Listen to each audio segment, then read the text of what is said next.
ನಾಳೆಯಿಂದ ಬೆಳಗಾವಿಯಲ್ಲಿ ಚಳಿಗಾಲದ ಅಧಿವೇಶನ ಶುರುವಾಗ್ತಾ ಇದೆ. 10 ದಿನಗಳ ಕಾಲ ನಿರೀಕ್ಷೆ ಬೆಟ್ಟದಷ್ಟಿದೆ. ಉತ್ತರ ಕರ್ನಾಟಕ ಭಾಗದಲ್ಲಿ ಅಧಿವೇಶನ ಆಗುತ್ತೆ ಅಂತ ಹೇಳಿದ್ರೆ ಆ ಭಾಗದ ಜನರು ಬಹಳ ಕುತೂಹಲದಿಂದ ಕಾಯ್ತಾ ಇರ್ತಾರೆ ಮತ್ತು ಏನೋ ಒಂದು ಅನುಕೂಲ ಆಗುತ್ತೆ ನಮ್ಮ ಭಾಗಕ್ಕೆ ಅಂತ ಹೇಳಿ ಆಸೆಯನ್ನು ವ್ಯಕ್ತಪಡಿಸ್ತಾನೆ ಇರ್ತಾರೆ, ಕನಸು ಕೂಡ ಕಂಡಿರ್ತಾರೆ. ಆದರೆ ಪದೇ ಪದೇ ಆಗ್ತಾ ಇರೋದೇನು, ಉತ್ತರ ಕರ್ನಾಟಕ ಭಾಗಕ್ಕೆ ಬಹುತೇಕವಾಗಿ ಸರ್ಕಾರಗಳು, ಯಾವುದೇ ಸರ್ಕಾರ ಇರಲಿ, ಅನ್ಯಾಯ ಆಗತಾ ಬರ್ತಾನೆ ಇದೆ. ಎಷ್ಟು ಯೋಜನೆಗಳನ್ನು ನಾವು ನಿಮಗೆ ಉದಾಹರಣೆ ಕೊಡಬೇಕು ಹೇಳಿ, ಸಾಲು ಸಾಲು ಲಿಸ್ಟ್ಗಳೇ ಸಿಗ್ತಾವೆ ನಮಗೆ. ಆದರೆ ಈಗಿನ ಕಾಂಗ್ರೆಸ್ ಸರ್ಕಾರ ಈಗ ಅಧಿವೇಶನದ ಸಂದರ್ಭದಲ್ಲಿ ಯಾವ ರೀತಿಯಾಗಿ ಜನರಿಗೆ ಭರವಸೆಯನ್ನು ಕೊಡುತ್ತೆ ಮತ್ತು ವಿರೋಧ ಪಕ್ಷಗಳು ಅವ್ರ ಕೆಲಸವನ್ನು ಮಾಡ್ತಾವಾ ಇಲ್ವಾ? ಯಾಕಂದರೆ ಈಗ 2 ಪಕ್ಷಗಳಿದ್ದಾವೆ, ಒಟ್ಟಿಗೆ ಇದ್ದಾವೆ. ಹಾಗಾಗಿನೇ ಆರೋಗ್ಯಕರವಾದಂಥ ಚರ್ಚೆ ಆಗಬೇಕು, ಜನರ ಸಮಸ್ಯೆಗಳ ಬಗ್ಗೆ ಧ್ವನಿ ಎತ್ತಬೇಕು. ಅದು ಬಿಟ್ಟು ರಾಜಕೀಯ ವಿಚಾರಗಳ ಬಗ್ಗೆ ವೇದಿಕೆಯನ್ನು ಕಲ್ಪಿಸಿಕೊಡೋದಲ್ಲ ಅಥವಾ ವೈಯಕ್ತಿಕವಾದಂಥ ದಾಳಿ ಮಾಡೋದಲ್ಲ. ಹಾಗಾಗಿನೇ ಈಗ 10 ದಿನಗಳಲ್ಲಿ ಎಷ್ಟು ದಿನ ಉತ್ತರ ಕರ್ನಾಟಕ ಭಾಗದ ಸಮಸ್ಯೆಗಳ ಬಗ್ಗೆ ಚರ್ಚೆಯನ್ನು ಮಾಡಲಾಗುತ್ತೆ. ಇನ್ನೊಂದು ಆರೋಪ ಕೇಳಿ ಬರ್ತಾ ಇರೋದು ದುಂದು ವೆಚ್ಚ ಆಗ್ತಾ ಇದೆ ಅಂತ ಹೇಳಿ. ನೋಡಿ, ವರ್ಷದಿಂದ ವರ್ಷಕ್ಕೆ ಅಧಿವೇಶನ ಏನು ಬೆಳಗಾವಿ ಅಧಿವೇಶನ ನಡೀತಾ ಇದೆ, 5 ಕೋಟಿ 6 ಕೋಟಿ ಖರ್ಚು ಮಾಡುವುದು ಹೆಚ್ಚಾಗ್ತಾನೆ ಇದೆ. ಅದರ ಜೊತೆಗೆ ಬೆಳಗಾವಿಯಲ್ಲಿ ನಡೀತಿರುವಂಥ ಅಧಿವೇಶನ ಸರ್ಕಾರಕ್ಕೆ ಬಿಸಿ ತುಪ್ಪ ಆಗುತ್ತಾ? ಹಾಗಾದರೆ ಇದೆಲ್ಲದರ ಬಗ್ಗೆ ಚರ್ಚೆ ಮಾಡಲಿಕ್ಕೆ ನಮ್ಮ ಜೊತೆಗೆ ಅತಿಥಿಗಳು ಜಾಯ್ನ್ ಆಗಿದ್ದಾರೆ. ಅವ್ರನ್ನ ಕಾರ್ಯಕ್ರಮಕ್ಕೆ ಸ್ವಾಗತ ಮಾಡ್ತಾ ಇದ್ದೀನಿ. ಆಮ್ ಆದ್ಮಿ ಪಕ್ಷದ ವಕ್ತಾರ ಆಗಿರುವಂಥ ಡಾಕ್ಟರ್ ಕೇಶ್ ಅವರು ಜಾಯ್ನ್ ಆಗಿದ್ದಾರೆ. ಸರ್ ನಮಸ್ತೆ, ಕಾರ್ಯಕ್ರಮಕ್ಕೆ ಸ್ವಾಗತ. ಬಿಜೆಪಿ ವಕ್ತಾರ ಆಗಿರುವಂಥ ಕಾಂತಿ ಶೆಟ್ಟಿ ಇದ್ದಾರೆ. ಮೇಡಮ್ ನಮಸ್ತೆ, ಕಾರ್ಯಕ್ರಮಕ್ಕೆ ಸ್ವಾಗತ. ಬಿಜೆಪಿ ಕಾಂಗ್ರೆಸ್ ವಕ್ತಾರ ಆಗಿರುವಂಥ ನಟರಾಜ್ ಗೌಡ ಜಾಯ್ನ್ ಆಗಿದ್ದಾರೆ. ಸರ್ ನಮಸ್ತೆ, ಕಾರ್ಯಕ್ರಮಕ್ಕೆ ಸ್ವಾಗತ. ನಮಸ್ತೆ. ನಟರಾಜ್ ಗೌಡ, ನಾಳೆಯಿಂದ ಅಧಿವೇಶನ ಶುರುವಾಗ್ತಾ ಇದೆ. ಬಿಜೆಪಿ JDS ಒಟ್ಟಾಗಿ ಕಾಂಗ್ರೆಸ್ ಸರ್ಕಾರವನ್ನು ಹಣಿಲಿಕ್ಕೆ, ಬೆವರಿಳಿಸಲಿಕ್ಕೆ ಎಲ್ಲ ತಯಾರಿನ ಮಾಡ್ಕೊಂಡಿದ್ದಾರಂತೆ. ಒಂದು ಲಿಸ್ಟೇ ಬಿಡುಗಡೆ ಮಾಡಿದ್ದಾರೆ. ಈಗ ಇಲ್ಲ, ಅವರು ಅಧಿವೇಶನದಲ್ಲಿ ಪಾಲ್ಗೊಳ್ಳಬೇಕು, ಚರ್ಚೆಯನ್ನು ಮಾಡಬೇಕು. ಯಾಕಂದರೆ ಸದನದಲ್ಲಿ ರಾಜ್ಯದ ಹಿತದ ಬಗ್ಗೆ ಮಾತಾಡಬೇಕು. ಯಾವ ಮಸೂದೆಗಳು ತರ್ತೀವಿ ನಾವು ಅದ್ರ ಬಗ್ಗೆ ಮಾತಾಡಬೇಕು.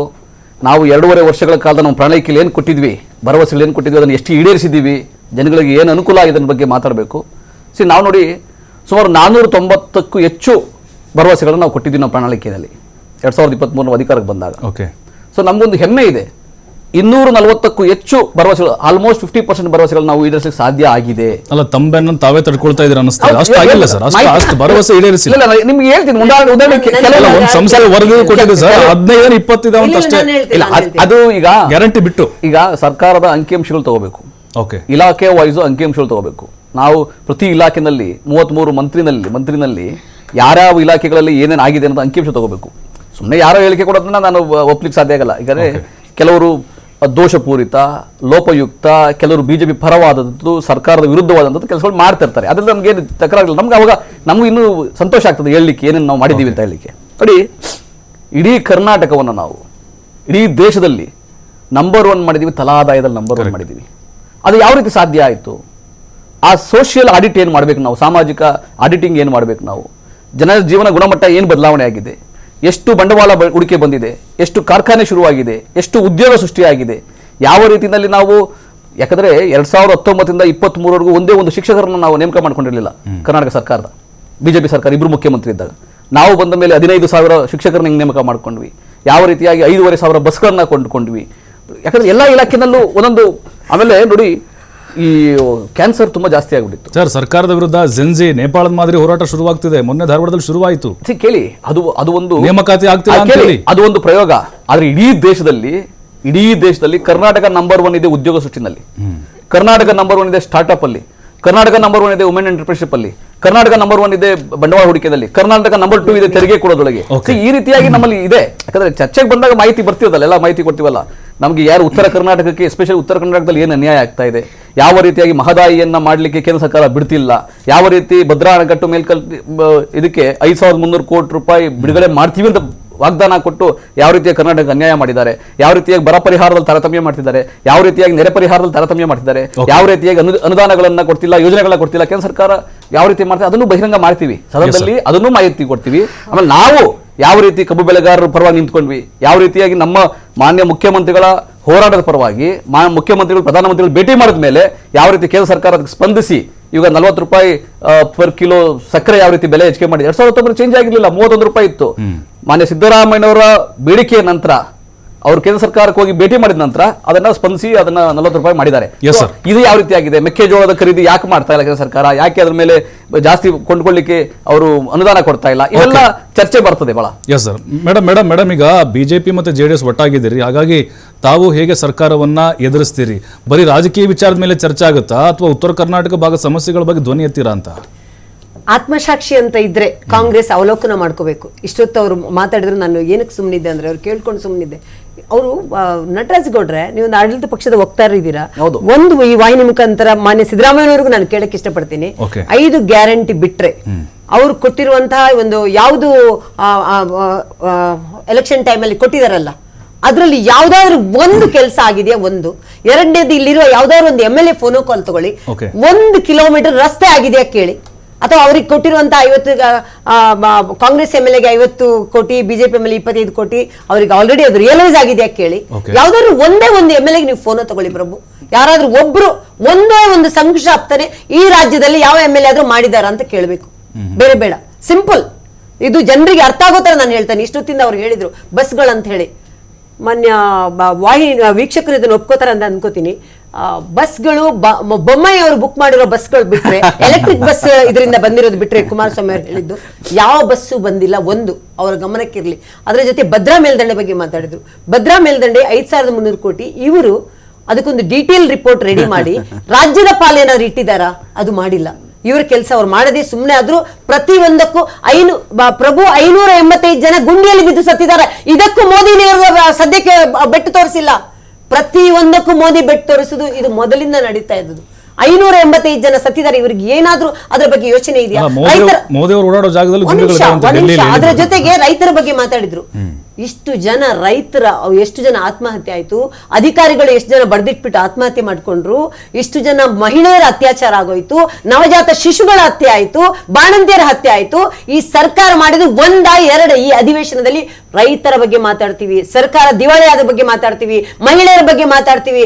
20,000ಕ್ಕೂ ಹೆಚ್ಚು ಜನ ರೈತರು ಸೇರಿ ಮುತ್ತಿಗೆ ಹಾಕ್ತಿವಿ. ನೀವು ಸುಮ್ನೆ ನಾವು ಇವ್ರಿಗೆ 140 ಜನ ಇವ್ರ ಹತ್ರ ಮ್ಯಾಂಡೇಟ್ ಕೊಟ್ಟಿದ್ದಾರೆ ಅಂತ ಹೇಳಿ ಇವರ ಕುರ್ಚಿ ಕಾದಾಟ ಮಾತ್ರ ಮಾಡಕ್ಕೆಲ್ಲ ಸಿಎಂ ಇಬ್ರು ಬ್ರೇಕ್ಫಾಸ್ಟ್ ಮೀಟಿಂಗ್ ಮಾಡ್ಬೇಕಾದ್ರೆ ಬ್ರೇಕ್ಫಾಸ್ಟ್ ಮೀಟಿಂಗ್ ಮೂಲಕ ಪರ್ಮಿಷನ್ ಕೊಡ್ಬೇಕು. ಇವ್ರಿಗೆ ಗೊತ್ತಿಲ್ಲ. ಕೇಂದ್ರ ಸರ್ಕಾರ ಈಗ ನಿಮ್ದು ಮಾದಾಯಿದ ಏನಾಯ್ತು, DPR ಅಂತ ಹೇಳಿದ್ರಿ, ಭದ್ರಾ ಮೇಲ್ದಂಡ 5,300 ಕೋಟಿ ಅಂತ ಹೇಳಿದ್ರಿ, ಮೇಕೆದಾಟದ ಹೇಳಿದ್ರಿ. ಈಗ ಕಾಂಗ್ರೆಸ್ ಸರ್ಕಾರನೇ ಹೋರಾಟ ಮಾಡ್ತಾರೆ. ಅವ್ರು ಹೇಳಿದಕ್ಕೆ ಒಂದೊಂದೇ ಪಾಯಿಂಟ್ ಬೇರೆ ಮಾತಾಡ್ತಿಲ್ಲ ನಾನು. ಮೆಕ್ಕೆಜೋಳ ಬಗ್ಗೆ ಮಾತಾಡಿದ್ರು ನಾಚಿಕೆ ಆಗ್ಬೇಕು. ಮೆಕ್ಕೆಜೋಳ ಈ ರಾಜ್ಯದಲ್ಲಿ 53 ಟನ್ ನಮ್ಮಲ್ಲಿ ಬೆಳೆ ಆಗ್ತಾ ಇದೆ. ಒಂದ್ ನಿಮಿಷ ರೀ, ಇವರು ರಾಜ್ಯ ಸರ್ಕಾರ ಖರೀದಿ ಕೇಂದ್ರ ಒಂದೇ ಒಂದು ಓಪನ್ ಮಾಡಿಲ್ಲ. ಒಂದು. ಎರಡನೇದು ಕೇವಲ 5 ಟನ್ ಇದಕ್ಕೆ ಮೆಕ್ಕೆಜೋಳಕ್ಕೆ ಆದೇಶ ಮಾಡಿದ್ದಾರೆ ಸಿಎಂ ಅವರು. ಬರೀ 5 ಟನ್. ಹಾಗಾದ್ರೆ ಮಿಕ್ಕಿರುವ 50 ಟನ್ ರೈತರು ಏನ್ ಮಾಡ್ಕೋಬೇಕು? ನೋಡಿ, ರೈತರ ಬಗ್ಗೆ ಈ ಸರ್ಕಾರಕ್ಕೆ ಕಿಂಚಿತ್ತು ಕಾಳಜಿ ಇಲ್ಲ. ನೋಡಿ, ಮಾತೆತ್ತಿದ್ರೆ ಇವರು ಕ್ಲೀನ್ ಚಿಟ್ ಸರ್ಕಾರ ಅಂತ ಹೇಳ್ತಾರೆ. ಇವ್ರದೇ ಸರ್ಕಾರದಲ್ಲಿ ಎಷ್ಟು ಯಾವ್ದಾದ್ರು ಒಂದು ಹಗರಣ ಆಗದೇ ಇರುವಂತಹ ನಿಗಮ ಯಾವ್ದಿದೆ? ಇವತ್ತು ಬಹಳ ಕ್ಲೀನ್ ಆಗಿ ಒಂದು ಬಂತು, ಒಂದು ಪೇಪರ್ ಅಲ್ಲಿ ಇವತ್ತು ಹಾಕಿದ್ರು, ಆನೆ ಸಾಕಿದಂಗೆ ಅಂತ ಹೇಳ. ಒಂದು ವಿಧಾನಸಭೆಯಲ್ಲಿ ಸ್ಪೀಕರ್ ಕುರ್ಚಿಗೆ 40-45 ಲಕ್ಷ ಅಂತೆ. ನೋಡಿ, ಇವರಿಗೆ ಯಾವುದೇ ರೈತರ ಬಗ್ಗೆ ಕಾಳಜಿ ಇಲ್ಲ, ಜನರ ಬಗ್ಗೆ ಕಾಳಜಿ ಇಲ್ಲ, ಸ್ಕೂಲ್ ಬಗ್ಗೆ ಕಾಳಜಿ ಇಲ್ಲ. ಇಷ್ಟು ಸ್ಕೂಲ್ಗಳು ಸೋರ್ತಾ ಇದೆ, ಕಾಳಜಿ ಇಲ್ಲ. ಇಷ್ಟು ಸಾವಿರ ಶಾಲೆ, ಕನ್ನಡ ಶಾಲೆಗಳು ಮುಚ್ತಾ ಇದೆ, ಅದರ ಬಗ್ಗೆ ಕಾಳಜಿ ಇಲ್ಲ. ಒಂದು ಸರ್ಕಾರಿ ಇವರು ನೀವು ಬಸ್ ಫ್ರೀ ಅಂತ ಹೇಳ್ತೀರಾ, ಅಲ್ಲಿ ನೌಕರರ ಪರಿಸ್ಥಿತಿ ಏನಂತ ಅವ್ರಿಗೆ ಗೊತ್ತಿಲ್ಲ. ಗ್ರಾಚ್ಯುಟಿ ಫಂಡ್ ಪೆಂಡಿಂಗ್ ಇದೆ. ನೋಡಿ, 1-2 ನೀವು ಇಡೀ ಪ್ರಭು ನೀವು ಮಾತಾಡಕ್ ಕೊಟ್ರೆ ಕಂಪ್ಲೀಟ್ ಚಾನೆಲ್ ಫುಲ್ ನಾವು ಇವರ ವೈಫಲ್ಯಗಳನ್ನು ಮುಚ್ಚಿಸಕ್ಕೆ ದಿನಕ್ಕೊಂದು ತಿರುವು, ಕ್ಷಣಕ್ಕೊಂದು ವಿಶೇಷತೆ ಬರ್ತಾ ಇರುತ್ತೆ. ಸರಮಾಲೆ ಅಲ್ಲ. ನೋಡಿ, ಇವರು ಮತ್ತೊಂದು ವಿಶೇಷ ವಿಷಯ ಹೇಳ್ಬೇಕು. ನೋಡಿ, ಇವರು ಕಾಂಗ್ರೆಸ್ ಇಬ್ಬಾಗ ಆಗಿದೆ ಅನ್ನಕ್ಕೆ ಒಂದು ವಿಷಯ ನಾನು ವಿಶೇಷವಾದ ವಿಷಯ ರಾಜಕೀಯ ಚರ್ಚೆ ಬೇಡ ಮೇಡಮ್, ಸ್ಟಾಪ್ ಆಗಿದೆ ಅದು ಅವರ ಆಂತರಿಕ ವಿಚಾರ. ಕಾಟಾಚಾರಕ್ಕೆ ಬೆಳಗಾವಿ ಅಧಿವೇಶನ ನಡೀತಾ ಇದೆ. ಏನು ಇವರು ಮಾಡ್ತಾ ಇಲ್ಲ. ಅಲ್ಲ, ನೀವು ಸುಗಮವಾಗಿ ನಡೆದಕ್ಕೆ ಬಿಡ್ಬೇಕು ಮೇಡಮ್. ಸುಗಮವಾಗಿ ನಡೆಯೋದಕ್ಕೆ ಅವಕಾಶ ಮಾಡಿಕೊಡಬೇಕು. ಹೌದು, ಸದನ ಕಲಾಪದಲ್ಲಿ ಬಹಿಷ್ಕಾರ ಮಾಡ್ತಾರೆ. ಬಹಿಷ್ಕಾರ ಮಾಡೋದು 19 ಡಿಸೆಂಬರ್ ಅಲ್ಲಿ ಬೆಳಗಾವಿನಲ್ಲಿ ಸದನನೇ ಅಧಿವೇಶನ ಮಾಡಿಲ್ಲ, ಬಹಿಷ್ಕಾರ ಮಾಡಿ ಅಲ್ಲ, ಬಾವಿಗಳು ಪ್ರತಿಭಟನೆ ಮಾಡಿದ್ರು, ಡೈವರ್ಟ್ ಮಾಡೋದು. ಮೇಡಮ್, ಅವಕಾಶ ಮಾಡ್ಕೊಡ್ಬೇಕು ಸರ್ಕಾರಕ್ಕೆ. ಅಲ್ಲ ರೀ, ನೇಕಾರರಿಗೆ ಏನ್ ಹೇಳಿದ್ರಿ, ಮೀನುಗಾರರಿಗೆ ಬಡ್ಡಿ ರಹಿತ ಸಾಲ ಅಂತ ಹೇಳಿದ್ರಿ, ಅಂಗನವಾಡಿಯವರಿಗೆ 15,000 ಅಂತ ಹೇಳಿ ಪ್ರಿಯಾಂಕಾ ಗಾಂಧಿ ಅವರ ಕೈಯಲ್ಲಿ ಹೇಳಿದ್ರಿ. ಏನಾದ್ರು ಒಂದು ಮಾಡಿದೀರಾ? ಒಂದು ಯಾವ್ದಾದ್ರು ಉತ್ತರ ತಗೊಳ್ಳೋಣ ಮೇಡಮ್. ಕೊಡ್ತಾರೆ ಅವ್ರೇನು 126 ಅಂದ್ರೆ ನೆಕ್ಸ್ಟ್ ನಿಮ್ಮ ಇದರಲ್ಲಿ ಒಂದು ಅಭಿವೃದ್ಧಿ ಕಾರ್ಯ ಇಂತದ್ದಾಗಿದೆ ಅಂತ. ಖಂಡಿತ ಉತ್ತರ ತಗೊಳ್ಳೋಣ ಮೇಡಮ್, ತಗೊಳ್ಳೋಣ. ರಾಜ್ಯದ ಜನರು ಕೂಡ ಉತ್ತರ ಕೊಡ್ತಾರೆ ಮೇಡಮ್, ಉತ್ತರ ಕೊಡ್ತಾರೆ ಸರ್. ಈಗ ಉತ್ತರ ಕರ್ನಾಟಕ ಭಾಗ ಅಂತ ಹೇಳಿದ್ರೆ ಆ ಭಾಗದ ಇನ್ನೂ ಎಷ್ಟೋ ಪ್ರದೇಶಗಳು ಹಿಂದುಳಿದಿದ್ದಾವೆ. ಆದರೆ ಈ ಒಂದು ಅಧಿವೇಶನ ಬರೀ ನೆಪ ಆಗಿ ಉಳಿಯುತ್ತಾ ಅಂತಷ್ಟೇ. ಈ ಸರ್ಕಾರದ ಅವಧಿಯಲ್ಲಿ ನೆಪ ಆಗುತ್ತಾ ಅಥವಾ ನಿಜಕ್ಕೂ ಈಡೇರುತ್ತಾ ಕನಸುಗಳು ಅನ್ನೋದು? ಇದು ಬರೀ ನೆಪ ಉಳಿಯುತ್ತಷ್ಟೇ. ಏನಂತಂದ್ರೆ ಈ ಹಿಂದೆ ನಾವು 2.5 ವರ್ಷದಿಂದ ಇವ್ರ ಸರ್ಕಾರ ನೋಡ್ತಾನೆ ಬಂದಿದ್ದೀವಿ. ನಟರಾಜ್ ಗೌರ್ ಬಹಳಷ್ಟು ಏನೋ ಅವ್ರ ಸಾಧನೆಗಳ ಬಗ್ಗೆ ಹೇಳ್ಕೊಂಡು ನಿಜವಾಗ್ಲೂ ಅವ್ರು ಸತ್ಯ ಆಗಿದ್ರೆ ಚೆನ್ನಾಗಿರ್ತಿತ್ತು. ಹಾಸ್ಯಾಸ್ಪದವಾಗಿದೆ. ಮತ್ತೆ ಏನ್ ಅಭಿವೃದ್ಧಿ ಆಗಿದೆ 2.5 ವರ್ಷದಿಂದ? ಇವಾಗ ಉತ್ತರ ಕರ್ನಾಟಕ ಭಾಗದಲ್ಲಿ ಈ ಅತಿವೃಷ್ಟಿಯಿಂದ ಎಷ್ಟು ಹಾನಿ ಒಳಗಾಗಿ ಅವ್ರಿಗೆ ಇನ್ನೂ ಪರಿಹಾರ ಇವತ್ತುವರೆಗೂ ಸಿಕ್ಕಿಲ್ಲ. ಮತ್ತೆ ಇವತ್ತಿನ ದಿವಸ ಬೆಂಗಳೂರಿನಲ್ಲಿ ರಸ್ತೆಗಳಲ್ಲಿ ಓಡಾಡಬೇಕು ಅಂದ್ರೆ ಕಷ್ಟ ಇದೆ. 2.5 ವರ್ಷದಿಂದ ರಸ್ತೆ ಗುಂಡಿಗಳು ಮುಚ್ಚಕ್ ಆಗ್ತಿಲ್ಲ. ನಾನು ಹೊಸದಾಗಿ ರಸ್ತೆಗಳು ಹಾಕಿ ಅಂತೇನು ಕೇಳ್ತಾ ಇಲ್ಲ. ರಸ್ತೆ ಗುಂಡಿಗಳು ಮುಚ್ಚಲಿಕ್ಕೆ ಸಾಧ್ಯ ಆಗಿಲ್ಲ. ನಟರಾಜ್ ಇನ್ನೊಂದು ಸ್ಪೆಸಿಫಿಕ್ ಆಗಿ ಒಂದು ಡೀಟೇಲ್ಸ್ ಕೊಡ್ತೀನಿ. ಇನ್ನೊಂದು ಅಂದ್ರೆ ಇವಾಗ ಈ ಒಂದು ಸಮಸ್ಯೆಗಳಿಗೆ ಆಡಳಿತ ಪಕ್ಷ ಅದರ ಬಗ್ಗೆ ಏನು ಗಮನ ಹರಿಸ್ತಾ ಇಲ್ಲ. ವಿರೋಧ ಪಕ್ಷ ನಿಷ್ಕ್ರಿಯವಾಗಿದೆ. ಅವರು ನಿಜವಾದ ಇಶ್ಯೂಸ್ ರೈಸ್ ಮಾಡ್ಲಿಕ್ಕೆ ಹೋಗ್ತಾ ಇಲ್ಲ. ನಾಳೆ ಸದನದಲ್ಲಿ ಏನ್ ಮಾಡ್ತಾರೆ ಇಲ್ಲ ಗೊತ್ತಿಲ್ಲ. ಬೇರೆ ಟೈಮಲ್ಲಿ ಅಂತೂ ಇವರು ಜಾಣ್ ನಿದ್ದೆಗೆ ಹೋಗ್ಬಿಟ್ಟಿದ್ದಾರೆ. ನೋಡಿ ಇವತ್ತಿನ ದಿವಸ ನೋಡಿ ಇವರು ನಾವು ಅಹಿಂದ ಸರ್ಕಾರ ದಲಿತರಿಗೋಸ್ಕರ ಇರೋದು, SC/ST ಗಳಿಗೋಸ್ಕರ ಇರೋದು ಅಂತೆಲ್ಲ ಸಾಕಷ್ಟು ಹೇಳ್ಕೊಳ್ತಾರೆ. ನೋಡಿ ಒಂದು ಸಣ್ಣ ಉದಾಹರಣೆ ಕೊಡ್ತೀನಿ. ಸೆಕೆಂಡ್ PUC ಪಾಸ್ ಆಗಿರೋಂಥ SC/ST ಮಕ್ಕಳಿಗೆ ಅವ್ರು ಫಸ್ಟ್ ಕ್ಲಾಸಲ್ಲಿ ಪಾಸ್ ಆಗಿದ್ರೆ 20,000 ರೂಪಾಯಿ ಅವ್ರಿಗೆ ಸಹಾಯಧನ ಅನ್ನೋದು ಕೊಡ್ತಾರೆ. PUC ಎಕ್ಸಾಮ್ ಮುಗಿದು ಏಪ್ರಿಲ್ ಮೇಲೆ ಮುಗಿದೋಯ್ತು, ರಿಸಲ್ಟ್ ಬಂದಿದ್ದಾಯ್ತು. ಅವ್ರು ಡಿಗ್ರಿಗಳಿಗೆ ಸೇರಿರ್ತಾರೆ ಅಥವಾ ಇಂಜಿನಿಯರಿಂಗ್ ಮೆಡಿಕಲ್ ಸೇರಿರ್ತಾರೆ. ಈಗಾಗಲೇ 6 ತಿಂಗಳು ಆಗೋಗಿದೆ. ಇವತ್ತಿನವರೆಗೂ 20,000 ರೂಪಾಯಿ ಬಂದಿಲ್ಲ. ಅದಕ್ಕೂ ಉತ್ತರ ಕೊಡ್ಬೇಕು ನಟರಾಜ್ ಗೌಡ್ರು. ಮತ್ತೆ ಇನ್ನೊಂದು ಇವಾಗ ಬೆಳಗಾವಿ ಅಧಿವೇಶನ ನಡೀತಾ ಇದೆ. ಇವರೆಲ್ಲ ಹೋಗ್ತಾ ಇದ್ದಾರೆ. ಇದು ಏನಂತಂದ್ರೆ ಒಂದು 10 ದಿನದ್ದು ಪ್ಯಾಕೇಜ್ ಟೂರ್ ಅಷ್ಟೇ. ಅಲ್ಲಿ ಒಂದು ಐಷಾರಾಮಿ ಹೋಟ್ಲ್ಗಳಲ್ಲಿ ಹೋಗಿರ್ತಾರೆ. ಒಂದು 10 ದಿವಸ ಪ್ಯಾಕೇಜ್ ಟೂರ್ ಮಾಡ್ಕೊಡ್ತಾರೆ. ಇವ್ರು ಜನರ ಸಮಸ್ಯೆಗಳ ಬಗ್ಗೆ ಕಾಳಜಿನೇ ಇಲ್ಲ. ಏನು ನೋಡಿದ್ರೆ ತಾನೆ ಇವು ವಿರೋಧ ಪಕ್ಷದವರು ನೋಡಿಲ್ಲ, ಆಡಳಿತ ಪಕ್ಷದವರು ನೋಡ್ತಿಲ್ಲ. ಪ್ರಕಾರ ಮಜಾ ಮಾಡ್ಲಿಕ್ಕೆ ಅಷ್ಟೇ. ಇನ್ನೊಂದು ಸ್ಪೆಸಿಫಿಕ್ ಆಗಿ ಹೇಳ್ತೀನಿ ನೋಡಿ. ಇವತ್ತಿನ ದಿವಸ ಇವ್ರು ಹೇಳ್ತಾರಲ್ಲ ನಾವೆಲ್ಲರೂ ಏನೇನೋ ಮಾಡ್ತೀವಿ ಅಂತ. ಸೋಷಿಯಲ್ ವೆಲ್ಫೇರ್ ರಾಷ್ಟ್ರಗಳ ಪರಿಸ್ಥಿತಿ ಹೋಗಿ ನೋಡಿ ಇವತ್ತಿನ ದಿವಸ ಏನಂತಂದ್ರೆ ನೋಡಿ, ಈ ಇಂಜಿನಿಯರಿಂಗ್ ಕಾಲೇಜ್ ಓದ್ತಾ ಇರೋ ವಿದ್ಯಾರ್ಥಿಗೆ ಸೋಷಿಯಲ್ ವೆಲ್ಫೇರ್ ಹಾಸ್ಟೆಲಿಂದ ಒಂದು ಕಾಲ್ ಬರ್ತದೆ. ನೋಡಿ ನಿಮ್ದು ಹಾಸ್ಟೆಲ್ ಸೀಟು ಅಪ್ರೂವಲ್ ಆಗಿದೆ, ನೀವು ಹಾಸ್ಟೆಲ್ಗೆ ಬಂದು ನಾಳೆ ಸೇರ್ಕೊಳ್ಳಿ, ನೀವು ಬರಬೇಕಾದ್ರೆ ಒಂದು ತಟ್ಟೆ ಲೋಟ ಹಾಸಿಗೆ ಅಥವಾ ಚಾಪೆ ತಗೊಂಬನ್ನಿ ಅಂತ ಹೇಳ್ಬಿಟ್ಟು ಕಾಲ್ ಬರ್ತದೆ. ಅಂದ್ರೆ ಆ ಸ್ಟೂಡೆಂಟ್ಸ್ಗೆ, ಇಂಜಿನಿಯರಿಂಗ್ ಓದೋಂಥ ಸ್ಟೂಡೆಂಟ್ಸ್ಗೆ ತಟ್ಟೆ ಲೋಟ ಹಾಸಿಗೆ ಕೊಡೋಕ್ಕೂ ಅಷ್ಟು ಯೋಗ್ಯತೆ ಇಲ್ಲದೆ ಇಂಥ ಸರ್ಕಾರ ಇದು. ಇವತ್ತು ಒಂದು ನಟರಾಜ್ ಗೌಡ್ರೆ ನಾಳೆ ಬರಲಿ, ನೀವು ಬನ್ನಿ, ನೀವು ಕ್ಯಾಮೆರಾ ತಗೊಂಡು ನಾಳೆ ತೋರಿಸ್ತೀನಿ. ಒಂದು ರೂಮಲ್ಲಿ 20 ಜನ ಇಂಜಿನಿಯರಿಂಗ್ ಸ್ಟೂಡೆಂಟ್ಸ್ ಇದ್ದಾರೆ. ಅವ್ರ ಹಾಸಿಗೆ ಇಲ್ಲ, ಅವ್ರ ಮನೆಯಿಂದ ತಗೊಂಡ್ಬಂದಿದ್ದಾರೆ. MBA ಓದ್ತಿರೋ MTech ಓದ್ತಿರೋ ಅಂತ ಮಕ್ಕಳು ಒಂದು ರೂಮ್ 20 ಜನ ಇದ್ದಾರೆ.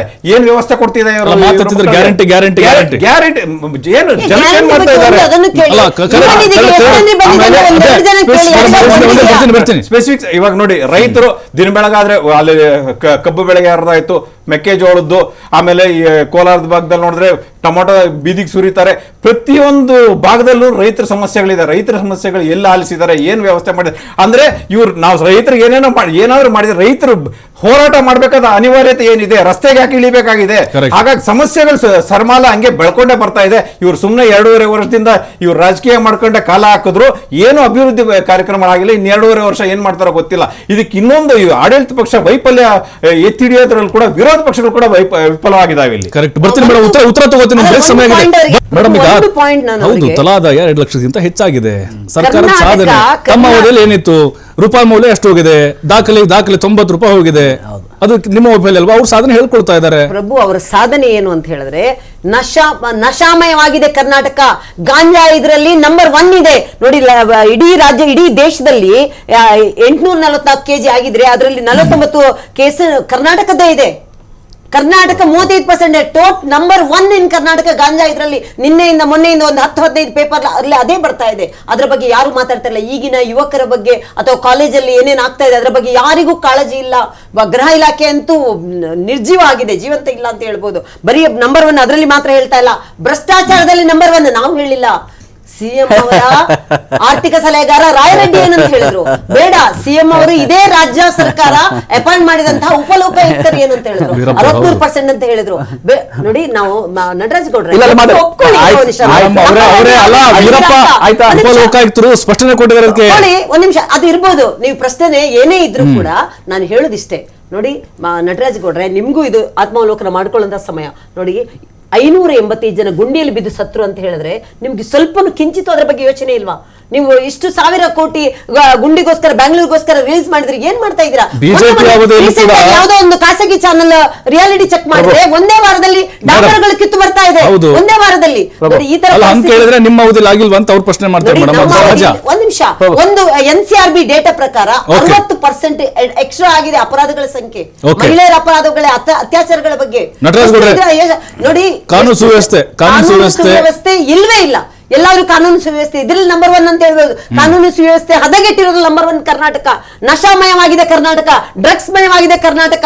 ರೈತರ ಆತ್ಮಹತ್ಯೆಯಲ್ಲಿ ಹೈಯೆಸ್ಟ್ ಇದೆ, ಗುಂಡಿ ಬಿದ್ದು ಸತ್ತಿರೋರು ಹೈಯೆಸ್ಟ್ ಇದ್ದಾರೆ. ನೋಡಿ, ನಾನು ಹೇಳುದು ನಟರಾಜ್ ಗೌಡ್ರೆ ಹೇಳಕ್ ಹೋದ್ರೆ ಕರ್ನಾಟಕನ ಆಯ್ತು, ರೈತರ ಆಯ್ತು. ಈಗ ಏನಾಗಿದೆ ಗೊತ್ತಾ, ಒಂದು ಇದು ಹೇಳ್ತಾ ಇದೆ, ಪ್ರಾಣಿ ಸಂಘರ್ಷ 84,000 ಪ್ರಕರಣಗಳು ರಿಜಿಸ್ಟರ್ ಆಗಿದ್ರೆ 37,000ಕ್ಕೆ ಕಾಂಪನ್ಸೇಷನ್ ಬಂದಿಲ್ಲ. ಮೊನ್ನೆ ಒಂದು ಇದ್ರಲ್ಲಿ ನಾನು ಓದಿರೋದು, ನಾನು ನಮ್ಮ ಹತ್ರ ಡೀಟೇಲ್ ಎಲ್ಲ ನಾವು ಮಾತಾಡ್ತಾ ಇಲ್ಲ. ನೋಡಿ ಇವ್ರೆ, ಎಲ್ಲ ಸತ್ತಾಯ್ತು, ಪ್ರಾಣಿಗಳ ಬಗ್ಗೆ ಇವ್ರಿಗೆ ಕಿಂಚಿತ್ ಯೋಚನೆ. ಉತ್ತರ ಕರ್ನಾಟಕ ಭಾಗದ ಈಗ ನೋಡಿ, ಯಾವುದೇ ಸದನ ನಡೆಯುವ ಸಂದರ್ಭದಲ್ಲಿ 2 ದಿನ ನಡೆಯುತ್ತೆ ಅಥವಾ 3 ದಿನ ಅವಕಾಶ ಕೊಡ್ತಾರೆ. ಈ ದಿನ ಎಷ್ಟು ದಿನಗಳ ಕಾಲ ಅದಕ್ಕೆ ಮೀಸಲಿಡಲಾಗುತ್ತೆ ಅಂತ ಹೇಳಿ ಅಲ್ಲ, ನಂಬರ್ 1 ಯಾವ್ದಾದ್ರಲ್ಲಿ ಅದನ್ನು ಡ್ರಗ್ಸ್ ಬಗ್ಗೆ, ಭ್ರಷ್ಟಾಚಾರ ಬಗ್ಗೆ ಅದನ್ನು ಸ್ವಲ್ಪ ಮಾತಾಡ್ಬಿಟ್ಟು ಅದ್ರ ಬಗ್ಗೆ ಉತ್ತರ ಕೇಳಿಸ್ಕೊ. ಈಗ ಪ್ರಭು, ನಾವು ಕರ್ನಾಟಕ ತಲಾ ಆದಾಯದಲ್ಲಿ ನಂಬರ್ 1 ಆಗಿದೆ ಏನಂದ್ರೆ ಅದು ಹೆಮ್ಮೆಯಿಂದ ಹೇಳ್ಕೊಳ್ಬೇಕಾದಂತ ವಿಷಯ. ಆಮೇಲೆ ಈ ಯಾವ ರೀತಿಯಾಗಿ ಆ ಬದಲಾವಣೆ ಆಯ್ತು, ಸಾಮಾಜಿಕ ಬದಲಾವಣೆ ಯಾವ ರೀತಿ ಆಯ್ತು, ಆರ್ಥಿಕ ಬದಲಾವಣೆ ಯಾವ ರೀತಿ ಆಯ್ತು, ಇದನ್ನ ಇಡೀ ದೇಶಕ್ಕೆ ಹೆಂಗೆ ಅದನ್ನ ನಕಲು ಮಾಡುವಂಥದ್ದು, ಅಂದ್ರೆ ಇದನ್ನ ಹೆಂಗೆ ಬೇರೆ ಮಾಡಲಾಗಿ ತಗೊಳ್ಳುವಂಥದ್ದು ಅನ್ನೋದು ಕೂಡ ಕೇಂದ್ರ ಸರ್ಕಾರ ಬಂದು ಅಧ್ಯಯನ ಮಾಡ್ಕೊಂಡು ಹೋದ್ರೆ ಒಳ್ಳೇದು. ಮೋದಿ ಅವರು ಬಂದು ಇಲ್ಲಿಗೆ ಅವರ ತಂಡ ಇಲ್ಲಿ ಬಂದು ಅಧ್ಯಯನ ಮಾಡ್ಕೊಂಡು ಹೋಗುವಂಥದ್ದು ಒಳ್ಳೆ ಯಾಕಂದ್ರೆ ಪರಿಪಾಠ. ಅದರಿಂದ ಯಾಕಂದ್ರೆ ವಿಶ್ವಸಂಸ್ಥೆನೇ ಈ ಗ್ಯಾರಂಟಿ ಯೋಜನೆಗಳನ್ನ ಒಳ್ಳೇದು ಅಂತ ಹೇಳಿದೆ. ಆಮೇಲೆ ಸತ್ಯ ಮಾತಾಡೋಣ,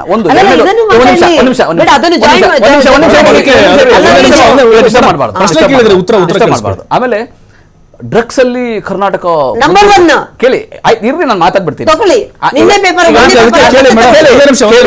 ನಂಬರ್ 1 ಅಲ್ಲಿ ಇದೆ. ಹೌದು, ಒಪ್ಕೊಳ್ಳೋಣ. 49 ಕೇಸ್, 38 ಅರೆಸ್ಟ್, 294 ಗ್ರಾಮ್ಗಳಲ್ಲ, ಈ ಗ್ರಾಮ್ಗಳು ಅಂತಾರಲ್ಲ, 5 ಗ್ರಾಮ್ 10 ಗ್ರಾಮ್ ಅಂತ, ಕೆಜಿಗಳಲ್ಲ, ಕ್ವಿಂಟಲ್ಗಳಲ್ಲ, ಟನ್ಗಳಲ್ಲಿ ಅದಾನಿ ಪೋರ್ಟ್ ಇಂದ ಮೋದಿಯ ತವರು ಯಲಹಂಕದಲ್ಲಿ ಮೊನ್ನೆ 11 ಕೆಜಿ ಇದೆ ರೀ.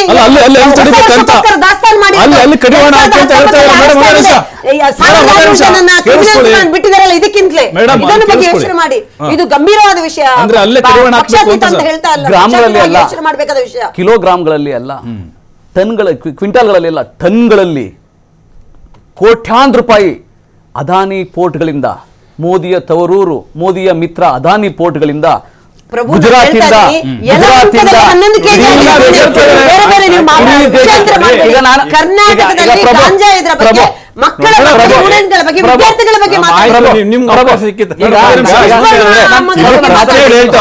ಉತ್ತರಗಳೇ ಸಿಗೋದಿಲ್ಲ. ಒಂದ್ ನಿಮಿಷ ಬ್ರದರ್, ಒಂದ್ ನಿಮಿಷ. ಈಗ ನನಗೆ ಮಾತಾಡಕ್ಕೆ ಅವಕಾಶ ಕೊಟ್ಟಿದ್ರೆ ಡ್ರಗ್ಸ್ ಬಗ್ಗೆ ಅದಕ್ಕೇನು ಹೇಳ್ತಾರೆ ಹೇಳಿ, ಅದಾನಿ ಅಂಬಾನಿ ಹೇಳ್ತಾರೆ ಅದಕ್ಕೇನು ಹೇಳ್ತೀರಾ? ಈಗ ಬರ್ತಾ ಇಲ್ಲ. ನಾನು ಒಂದೇ ಒಂದ್ಸಲಿ ಮಾತಾಡ್ಲಿಕ್ಕೆ ನೀವು 4 ಬಾರಿ ಡಿಸ್ಟರ್ಬ್ ಮಾಡಿದ್ದೀರಿ, ಆಯ್ತಾ? ಇದನ್ನ ನಿಮ್ ಜ್ಞಾಪಕ ಇಟ್ಕೊಳ್ಳಿ, ಮುಂದಿನ ಸರದಿ. ನಾನ್ ನಿಮ್ಗೆ ಏನ್ ಹೇಳ್ದೆ, ಗುಜರಾತ್ ಒಂದು ಸೆಂಟರ್ ಆಗಿದೆ ಡ್ರಗ್ಸ್ ನ ಎಲ್ಲಾ ಕಡೆ ಹಂಚಲಿಕ್ಕೆ. ಗುಜರಾತ್ ಕರ್ನಾಟಕಕ್ಕೂ ಡ್ರಗ್ಸ್ ನ ಕಳ್ಸುತ್ತೆ, ಗುಜರಾತ್ ದೆಹಲಿಗೂ ಡ್ರಗ್ಸ್ ನ ಕಳ್ಸುತ್ತೆ. ಕೇಳಿಸ್ಕೊಳ್ರಿ, ಡ್ರಗ್ಸ್ ಎಲ್ಲಿಂದ ಬರ್ತಾ ಇದೆ ನಾನು ನಿಮ್ಗೆ ಹೇಳ್ತಿದ್ದೀನಿ. ವಿದೇಶದಿಂದ ಹೆಂಗ್ ಬರುತ್ತೆ, ಪೋರ್ಟ್ಗಳಲ್ಲಿ, ಅದಾನಿ ಪೋರ್ಟ್ಗಳಲ್ಲಿ ಹೆಂಗ್ ಬರ್ತಾ ಇದೆ ದೇಶಕ್ಕೆ, ಯಾವ ರೀತಿ ಕೋಟ್ಯಾಂತರ ರೂಪಾಯಿ ಡ್ರಗ್ಸ್, ಸಾವಿರಾರು ಕೋಟಿ ರೂಪಾಯಿ ಡ್ರಗ್ಸ್ ಯಾವ ರೀತಿ ಬರ್ತಾ ಇದೆ ನಿಮ್ಗೆ ಹೇಳ್ತಾ ಇದ್ದೀನಿ.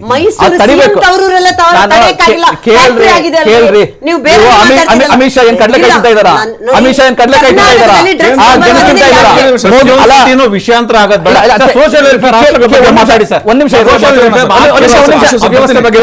ಪ್ರಭು, ಒಂದ್ ನಿಮಿಷ ಕೇಳಿ. ನನಗೆ ಬಿಜೆಪಿ ವಕ್ತಾರರು ಹೇಳಿದಾರಲ್ಲ,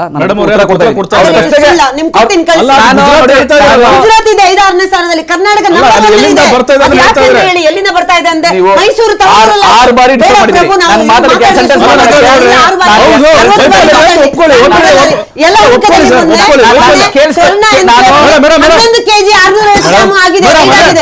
ನಾನು ನೀವು ಕೆಜಿ ಬಗ್ಗೆ ಹೇಳ್ತಾ, ನಾನು ಕ್ವಿಂಟಲ್ ಟನ್ ಬಗ್ಗೆ ಹೇಳ್ತಾ ಇದ್ದೀನಿ. ಸಾವಿರಾರು ಕೋಟಿ ರೂಪಾಯಿ ಅದಾನಿ ಪೋರ್ಟ್ ಗಳಿಂದ ಬರ್ತಾ ಇದೆ, ನಾನು ಸ್ಪಷ್ಟವಾಗಿ ಹೇಳ್ತಾ ಇದ್ದೀನಿ. ದೇಶಕ್ಕೆ ಬರ್ತಾ ಇದೆ, ಕೇಂದ್ರ ಸರ್ಕಾರ ಅದನ್ನು ಬರ್ಲಿಕ್ಕೆ ಬಿಟ್ಕೊಟ್ಟಿದೆ. ಕೇಂದ್ರ ಸರ್ಕಾರ ಅದು ಕಣ್ಣು ಮುಂದೆ ಆಗ್ತಾ ಇದೆ. ಮೋದಿ ಅವರು, ಅಮಿತ್ ಶಾ ಅವರು ಏನ್ ಕಡ್ಲೆಕಾಯಿ ತಿಂತಾ ಇದಾರ, ಯಾಕೆ ಕೆಲಸ ಮಾಡ್ತಾ ಇಲ್ಲ? ಆಂತರಿಕ ಭದ್ರತೆ ಇರೋದು, ಆಂತರಿಕ ಭದ್ರತೆ ಈಗ ನೀವು 7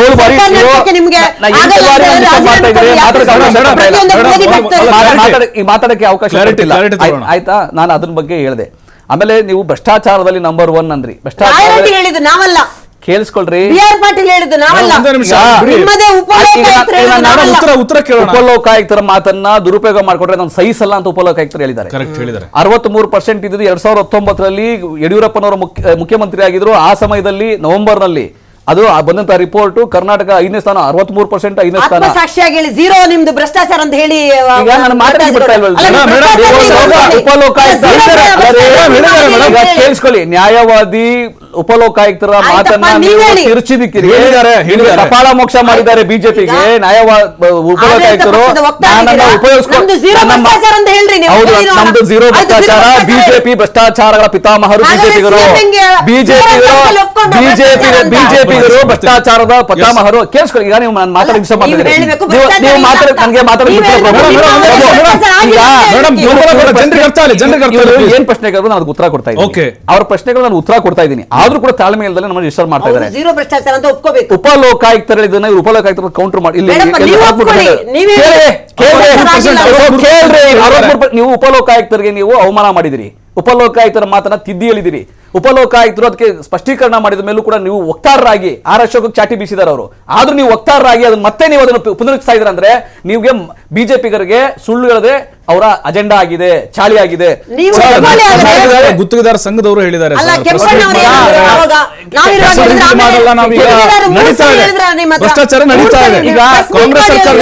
ಈಗ ನೋಡಿ, ನಾನು ಹೇಳ್ತೀನಿ ಕೇಳಿ. ಬಿಜೆಪಿ ಸರ್ಕಾರದಲ್ಲಿ ಭ್ರಷ್ಟಾಚಾರ ಆದಾಗ ಅವರು ದೂರು ಕೊಟ್ಟಿದ್ದಕ್ಕೆ ತನಿಖೆ ಮಾಡಿಲ್ಲ ಬಿಜೆಪಿಗರು, ಕೈ ಜೋಡಿಸ್ಬಿಟ್ರು ಭ್ರಷ್ಟಾಚಾರ ಜೊತೆಗೆ. ನಾವೇನ್ ಮಾಡಿದ್ವಿ? ನಾವು ಬಂದ ಮೇಲೆ ತನಿಖೆ ಮಾಡಿಸಿದ್ವಿ. ನಾವು ನ್ಯಾಯಮೂರ್ತಿ ನಾಗಮೋಹನ್ ದಾಸ್ ಅವರ ಕೇಳಿಸ್ಕೊಳ್ರಿ, ಒಂದು ಆಯೋಗ ಮಾಡಿ, ನ್ಯಾಯಮೂರ್ತಿ ನಾಗಮೋಹನ್ ದಾಸ್ ಆಯೋಗ ಬಗ್ಗೆ ಚರ್ಚೆ ಆಗ್ತಾ ಇಲ್ಲ. ಈಗ ಮಾತಾಡಕ್ ಬಿಡ್ಬೇಕು ನಮ್ಗೆ. ನಾಳೆ ಅಧಿವೇಶನ ಒಂದ್ ನಿಮಿಷ ಯಾಕೆ ಅವಕಾಶ ಕೊಡ್ತಿಲ್ಲ ನೋಡಿ? ಇವೆಲ್ಲ ಚರ್ಚೆಗೆ ಬರುತ್ತೆ.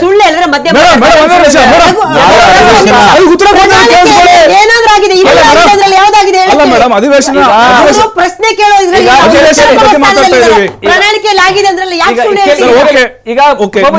ಬಿಟ್ಬಿಡ್ರಿ. ಈಗ ನಾನು ಹೇಳಿದೆ, ನಾಗಮೋಹನ್ ದಾಸ್ ಅವರ ವರದಿ ಕೈ ಸೇರಿದೆ. ಅವರು ಮಾರ್ಚ್ 2020ರಲ್ಲಿ ವರದಿಯನ್ನು ಕೊಟ್ಟಿದ್ದಾರೆ. ವರದಿಯಲ್ಲಿ ಗುತ್ತಿಗೆದಾರರ ಸಂಘದವರು ಏನೋ ಅಧ್ಯಕ್ಷರು 40% ಕಮಿಷನ್ ಆರೋಪ ಮಾಡಿದ್ರು. ಅದಕ್ಕೆ ಪೂರಕ ಸಾಕ್ಷಿ ಕೊಟ್ಟಿಲ್ಲ. ಆದಾಗ್ಯೂ ಕೂಡ ಅವ್ರ ಫೈಂಡಿಂಗ್ಸ್ ಏನಾಗಿದೆ ಅಂದ್ರೆ, ಫೈಂಡಿಂಗ್ಸ್ ಅಲ್ಲಿ ರೂಪಾಲಿ ನಾಯಕ್ ಬಿಜೆಪಿಯ ನಾಯಕರು, ತಿಪ್ಪೇಸ್ವಾಮಿ ಬಿಜೆಪಿ ನಾಯಕರು, ನ್ಯಾಯಮೂರ್ತಿಗಳು ವರದಿ ನೀವೇನ್ ತಾತ್ಸಾರ ಮಾಡ್ತೀರೇನು?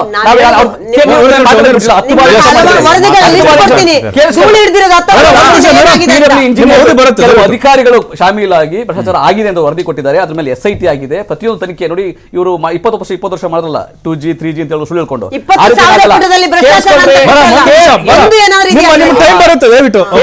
ಈಗ ಆ ತರ ಭ್ರಷ್ಟಾಚಾರವನ್ನ ತನಿಖೆ ಮಾಡ್ತಾ ಇದ್ದಾರೆ. ಒಂದು ಭೋವಿ ಹಗರಣದ ನಿಗಮದ ಹಗರಣ ಆಗಿತ್ತಲ್ಲ, ಅಧ್ಯಕ್ಷರು ಜೈಲ್ಗೆ ಹೋದ್ರು. ಅವರೇನ್ ಜೈಲ್ಗೆ ಕೇಳಿಸ್ಕೊಳ್ರಿ. ಬಿಟ್ಕಾಯಿನ್ ಹಗರಣ ಆಗಲಿ, ಯಾವುದೇ ಹಗರಣ ವಿಷಯ ಬಂದ್ರು ಕೂಡ, ಕೋವಿಡ್ ಹಗರಣದಾಗ್ಲಿ ಎಲ್ಲ ತನಿಖೆಗಳು ನಡೀತಾ ಇದಾವೆ. ಇವರು ತನಿಖೆಗೆ ಬಿಜೆಪಿ ಕಚೇರಿ ಹೇಳ್ದಂಗೆ ಮಾಡಕ್ಕಾಗಲ್ಲ. ಅದು ನ್ಯಾಯಾಂಗ ಅದಕ್ಕೆ ಬೇರೆ ಇದೆ, ಕಾರ್ಯಾಂಗ ಬೇರೆ ಇದೆ, ಪೊಲೀಸ್ ವ್ಯವಸ್ಥೆ ಬೇರೆ ಇದೆ. ಅವ್ರು ತನಿಖಾಧಿಕಾರಿಗಳು ತನಿಖೆ ಮಾಡ್ತಾರೆ. ಆಮೇಲೆ ಬಿಜೆಪಿಗರು ಹೇಳ್ತಾರೆ ಈಗ ನಾಳೆ ಸದನದ ಬಗ್ಗೆ ಮಾತಾಡಬೇಕು, ಅಲ್ಲಿನ ಉತ್ತರ ಕರ್ನಾಟಕದ ಬಗ್ಗೆ ವಿಷಯದ ಬಗ್ಗೆ ಚರ್ಚೆ ಮಾಡಬೇಕು. ಅದಕ್ಕೆ ಬಿಜೆಪಿಗರು ತಯಾರಿದ್ದಾರಾ? ನಾನು ಹೇಳ್ತೀನಿ. ಯಾಕಂದ್ರೆ ಮಹದಾಯಿಗೆ ಅನ್ಯಾಯ ಮಾಡ್ತಾ ಇರೋದು ಅವರೇನೆ, ಕೃಷ್ಣ ಅನ್ಯಾಯ ಮಾಡ್ತಾ ಇರೋದು ಅವರೇನೆ, ತುಂಗಭದ್ರಾ ಅಣೆಕಟ್ಟು ಕಟ್ಟಲಿಕ್ಕೆ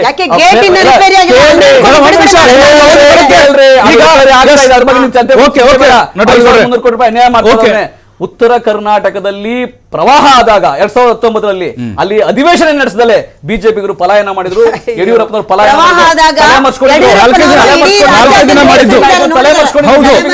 ಬಿಜೆಪಿ ಶಾಸಕರು ತಲೆ ಮರೆಸ್ಕೊಂಡಿದ್ರು. ಪರಿಸ್ಥಿತಿ. ಮೇಡಮ್, ಈಗ ಜೆಡಿಎಸ್ ನಿಮ್ಗೆ ಲಾಸ್ಟ್ ಟೈಮ್ ಬೆಂಬಲ ಸಿಕ್ಕಿರಲಿಲ್ಲ ಅಧಿವೇಶನದಲ್ಲಿ. ಓಕೆನಾ? ನಿಮ್ಮಲ್ಲೇ ಒಂದು 2-3 ಬಣಗಳಿದಾವೆ. ಹಾಗಾಗಿ ಸಮರ್ಥ ನಾಯಕರು ಇಲ್ಲ ನಿಮ್ಮಲ್ಲಿ. ಸರ್ಕಾರವನ್ನು ಕಟ್ಟಿ ಹಾಕ್ಲಿಕ್ಕೆ, ಅಧಿವೇಶನದಲ್ಲಿ ಮಾತಾಡ್ಲಿಕ್ಕೆ ಯಡಿಯೂರಪ್ಪನವರು ಇದ್ರು, ಮಾಧುಸ್ವಾಮಿ ಇದ್ರು, ಈಗ ಯಾರಿದ್ದಾರೆ ಹೇಳಿ ನೋಡೋಣ ಒಂದು ಗಂಭೀರವಾದ ವಿಷಯ ಇಲ್ಲಿ ಹೇಳಲೇಬೇಕು ಮೇಡಮ್. ಇದು ಕೇಳಿ, ಯಾರು ನಾಯಕರಿದ್ದಾರೆ ಸಮರ್ಥ ಅಲ್ಲ, ಎಂತ ಪರಿಸ್ಥಿತಿ ಕರ್ನಾಟಕದಲ್ಲಿ ಬಂದಿದೆ ಅಂದ್ರೆ ಎಂತ ನೋಡಿ, ನೀವು ಮಾತಾಡ್ಬೇಡಿ ನೀವು. ನಾಗಪುರದವರು ಅಷ್ಟೇ. ನಾಗಪುರ ಹೇಳಿದ್ರೆ ನಾಗಪುರದವರು ಮಾತಾಡಿದ್ರೆ ಮಾತಾಡ್ತಾರೆ. ಯಾರಿದ್ದಾರೆ ನಿಮ್ಮ ಸಮರ್ಥ ನಾಯಕರು? ಪಲಾಯನ ಮಾಡಿದ್ರೆ ಪಲಾಯನ ಸರ್ಕಾರವನ್ನ ಎದುರಿಸುವಂತ ಸಮರ್ಥ ನಿಮ್ಮ ಮಾತುಗಾರಿಕೆ ಇರುವಂತ ಯಾರಿದ್ದಾರೆ? 140 ಇದ್ದಾರೆ. ಒಂದ್ ನಿಮಿಷ ನಟರಾಜ್ ಗೌಡ್ರೆ, ಯಾಕಂದ್ರೆ ಇದೊಂದು ಬಿಜೆಪಿಲಿ ಗಂಭೀರವಾದ ವಿಷಯ ನಾನು ಹೇಳಲೇಬೇಕು. ವಿರೋಧ ಪಕ್ಷದ ನಾಯಕ ನಿಷ್ಕ್ರಿಯ. ಕಳೆದ ಫೆಬ್ರವರಿಯಿಂದ ಇಲ್ಲಿವರೆಗೆ 10 ವಿಜೇಂದ್ರ ತಿಂಗಳಿಂದ ನಿಷ್ಕ್ರಿಯ. 143 ಜನರಿಗೆ ಇಲ್ಲಿ ಸ್ಮಶಾನದಲ್ಲಿ ಕೆಲಸ ಮಾಡುವಂತ 10,000 ಸ್ಯಾಲರಿ ಕೊಡಕ್ಕೆ ಈ ಸರ್ಕಾರಕ್ಕೆ ಯೋಗ್ಯತೆ ಇಲ್ಲ. ಇಲ್ಲಿ ಗ್ರಂಥಾಲಯದಲ್ಲಿ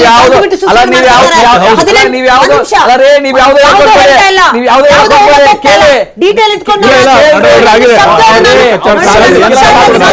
ಸ್ಯಾಲರಿ ಸಿಕ್ಕಿಲ್ಲ, ಸ್ಯಾಲರಿ ಸಿಕ್ಕಿಲ್ಲ, ಅದೆಲ್ಲ ವಿಷಯ ಏನಂದ್ರೆ ಒಂದು ಇಷ್ಟು ನೀವು ಭ್ರಷ್ಟಾಚಾರನೇ ಆಗಿಲ್ಲ ಅಂತ ಹೇಳ್ತಿರಲ್ಲ. ಚಂದ್ರಶೇಖರ್ ಅವ್ರು ಬರ್ದಿಟ್ಬಿಟ್ಟು ಡೆತ್ ನೋಟ್ ಬರ್ದು ಬಿಟ್ಬಿಟ್ಟು ಏನಕ್ಕೆ ಸರ್ 18 ಜನ ಆಫೀಸರ್ಸ್ ಗಳು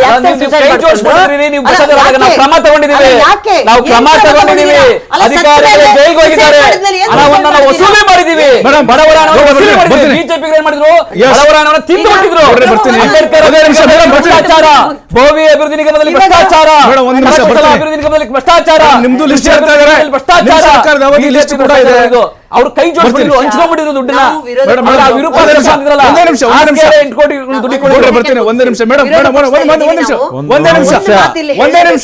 ಹೇಳಿದ್ದನ್ನೇ ಹೇಳ್ಕೊಂಡು ಕೂತ್ಕೊಂಡಿದ್ದೀರಾ ಅಷ್ಟೇ ಇಲ್ಲಿ. ಬರ್ತೀನಿ, ವಾಪಸ್ ಬರ್ತೀನಿ ಮೇಡಮ್. ವಿರೂಪಾಕ್ಷಪ್ಪನವರು ದುಡ್ಡನ್ನ ಆಶ್ರಯ ಮಾಡ್ಕೊಂಡಿದ್ರು. ಓಕೆ ಗೌಡ್ರೆ ಬರ್ತೀನಿ. ಪೂಜೆ ಮಾಡ್ತಾರಲ್ಲ,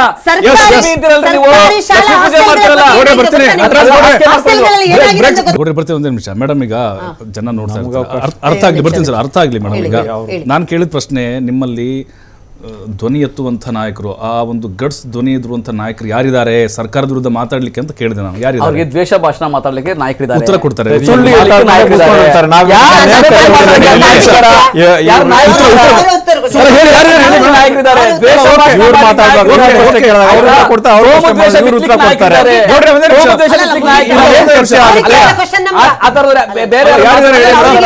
ಅಲ್ಲ, ನಿಮ್ಮಲ್ಲೇ ಉತ್ತರ ಬರಲ್ಲ, ಸುಮ್ಮನೆ ಪ್ರಯತ್ನ ಮಾಡ್ತಾ ಇದ್ದಾರೆ. ವಿರೋಧ ಪಕ್ಷ ಖಂಡಿತವಾಗ್ಲೂ ರೈತರ ಪರವಾಗಿ ನಾವು ನಿಲ್ತೀವಿ. ಮೆಕ್ಕೆಜೋಳ ಇರ್ಬೋದು, ಕಬ್ಬು ಬರ್ಬೋದು, ರೈತರಿಗೆ ಖರೀದಿ ಕೇಂದ್ರ ಇರ್ಬೋದು, ಅದ್ರ ಬಗ್ಗೆ ಖಂಡಿತವಾಗ್ಲೂ ಹೋರಾಟ ನಾವು ಮಾಡೇ ಮಾಡ್ತೀವಿ. ಸರಿಸುಮಾರು 20,000ಕ್ಕಿಂತಲೂ ಹೆಚ್ಚು ಜನ 9ನೇ ತಾರೀಕು ಪ್ಲಾನ್ ಆಗೋಗಿದೆ. ಇವತ್ತು ಪ್ರಭು, ನಾನು ಇಲ್ಲೊಂದು ವಸ್ತು ಕತ್ಕೊಂಡು ಹೋಗ್ತೀನಿ, ನಾಳೆ ತಂದು ವಾಪಸ್ ತಂದ್ಬಿಟ್ರೆ ನಾನು ಕಳ್ಳ ಅಂತ ಆಗಲ್ವಾ?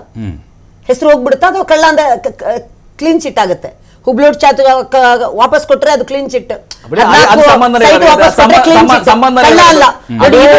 ಸಂಬಂಧ ಇಲ್ಲದ ವಿಷಯಗಳು ಪ್ರಭು, ನೀವು ಪ್ರಶ್ನಿಸಿ. ಯಾರಿಗೆ ಯೋಗ್ಯತೆ ಇದೆ ನೀವು ಕೇಳಿದ್ರಿ? ಯಾರು ಯೋಗ್ಯರಿಲ್ಲ. ವಿಜೇಂದ್ರ ಅವ್ರಿಗೆ ಸರ್ಕಾರದ ವಿರುದ್ಧ ಅಷ್ಟು ಗಟ್ಟಿಯಾಗಿ ಮಾತಾಡಕ್ ಆಗ್ತಾ ಇಲ್ಲ. ಅವ್ರ ವಿಷಯನೇ ಇಲ್ಲ ರೀ ಅವ್ರಿಗೆ. ಅವ್ರ ಯಾರು ಗೊತ್ತಿರ್ತಾನೆ, ಮೈಸೂರು ತನಕ ಪಾದಯಾತ್ರೆ ಮಾಡಿದಕ್ಕೆ ತಾನೇ 14 ಸೈಟ್ ಸಿಎಂ ವಾಪಸ್ ಕೊಟ್ಟು ಅದು ವಾಪಸ್ ಪಡ್ಕೊಳ್ತಾರೆ. ಮಾಡಿಲ್ಲ ಅಂದ್ರೆ ಸೈಟ್ ಯಾಕೆ ವಾಪಸ್ ಕೊಟ್ರು? ನೋವಾಯ್ತು ಕೊಡ್ತಾರೆ. ನಿಮ್ಮ ಸುಳ್ಳುಗಳನ್ನ ಕೇಳಿ, ನಿಮ್ಮ ತೇಜೋವಧೆಯನ್ನ ಕೇಳಿ ನೋವಾಗಿ ಕೊಟ್ಟಿದ್ರೆ ಕೋರ್ಟ್ ಬರೀ ವಿಷಯಾಂತರ ಮಾಡ್ತಾರೆ. ನೀವು ಅದು ಸಹಕಾರ ಮಾಡ್ತಾ ಇದ್ದೀರಾ?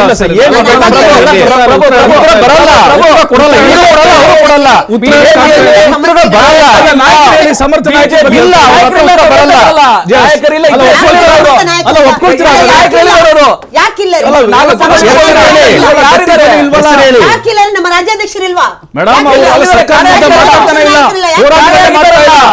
ಕಾಣೆ ಆಗಿದ್ದಾರಲ್ಲ, ಎಲ್ಲಿ ಕಾಣ್ತಾ ಇದಾರೆ ಅವರು? ಯಾರಾದ್ರೂ ಬಿಜೆಪಿ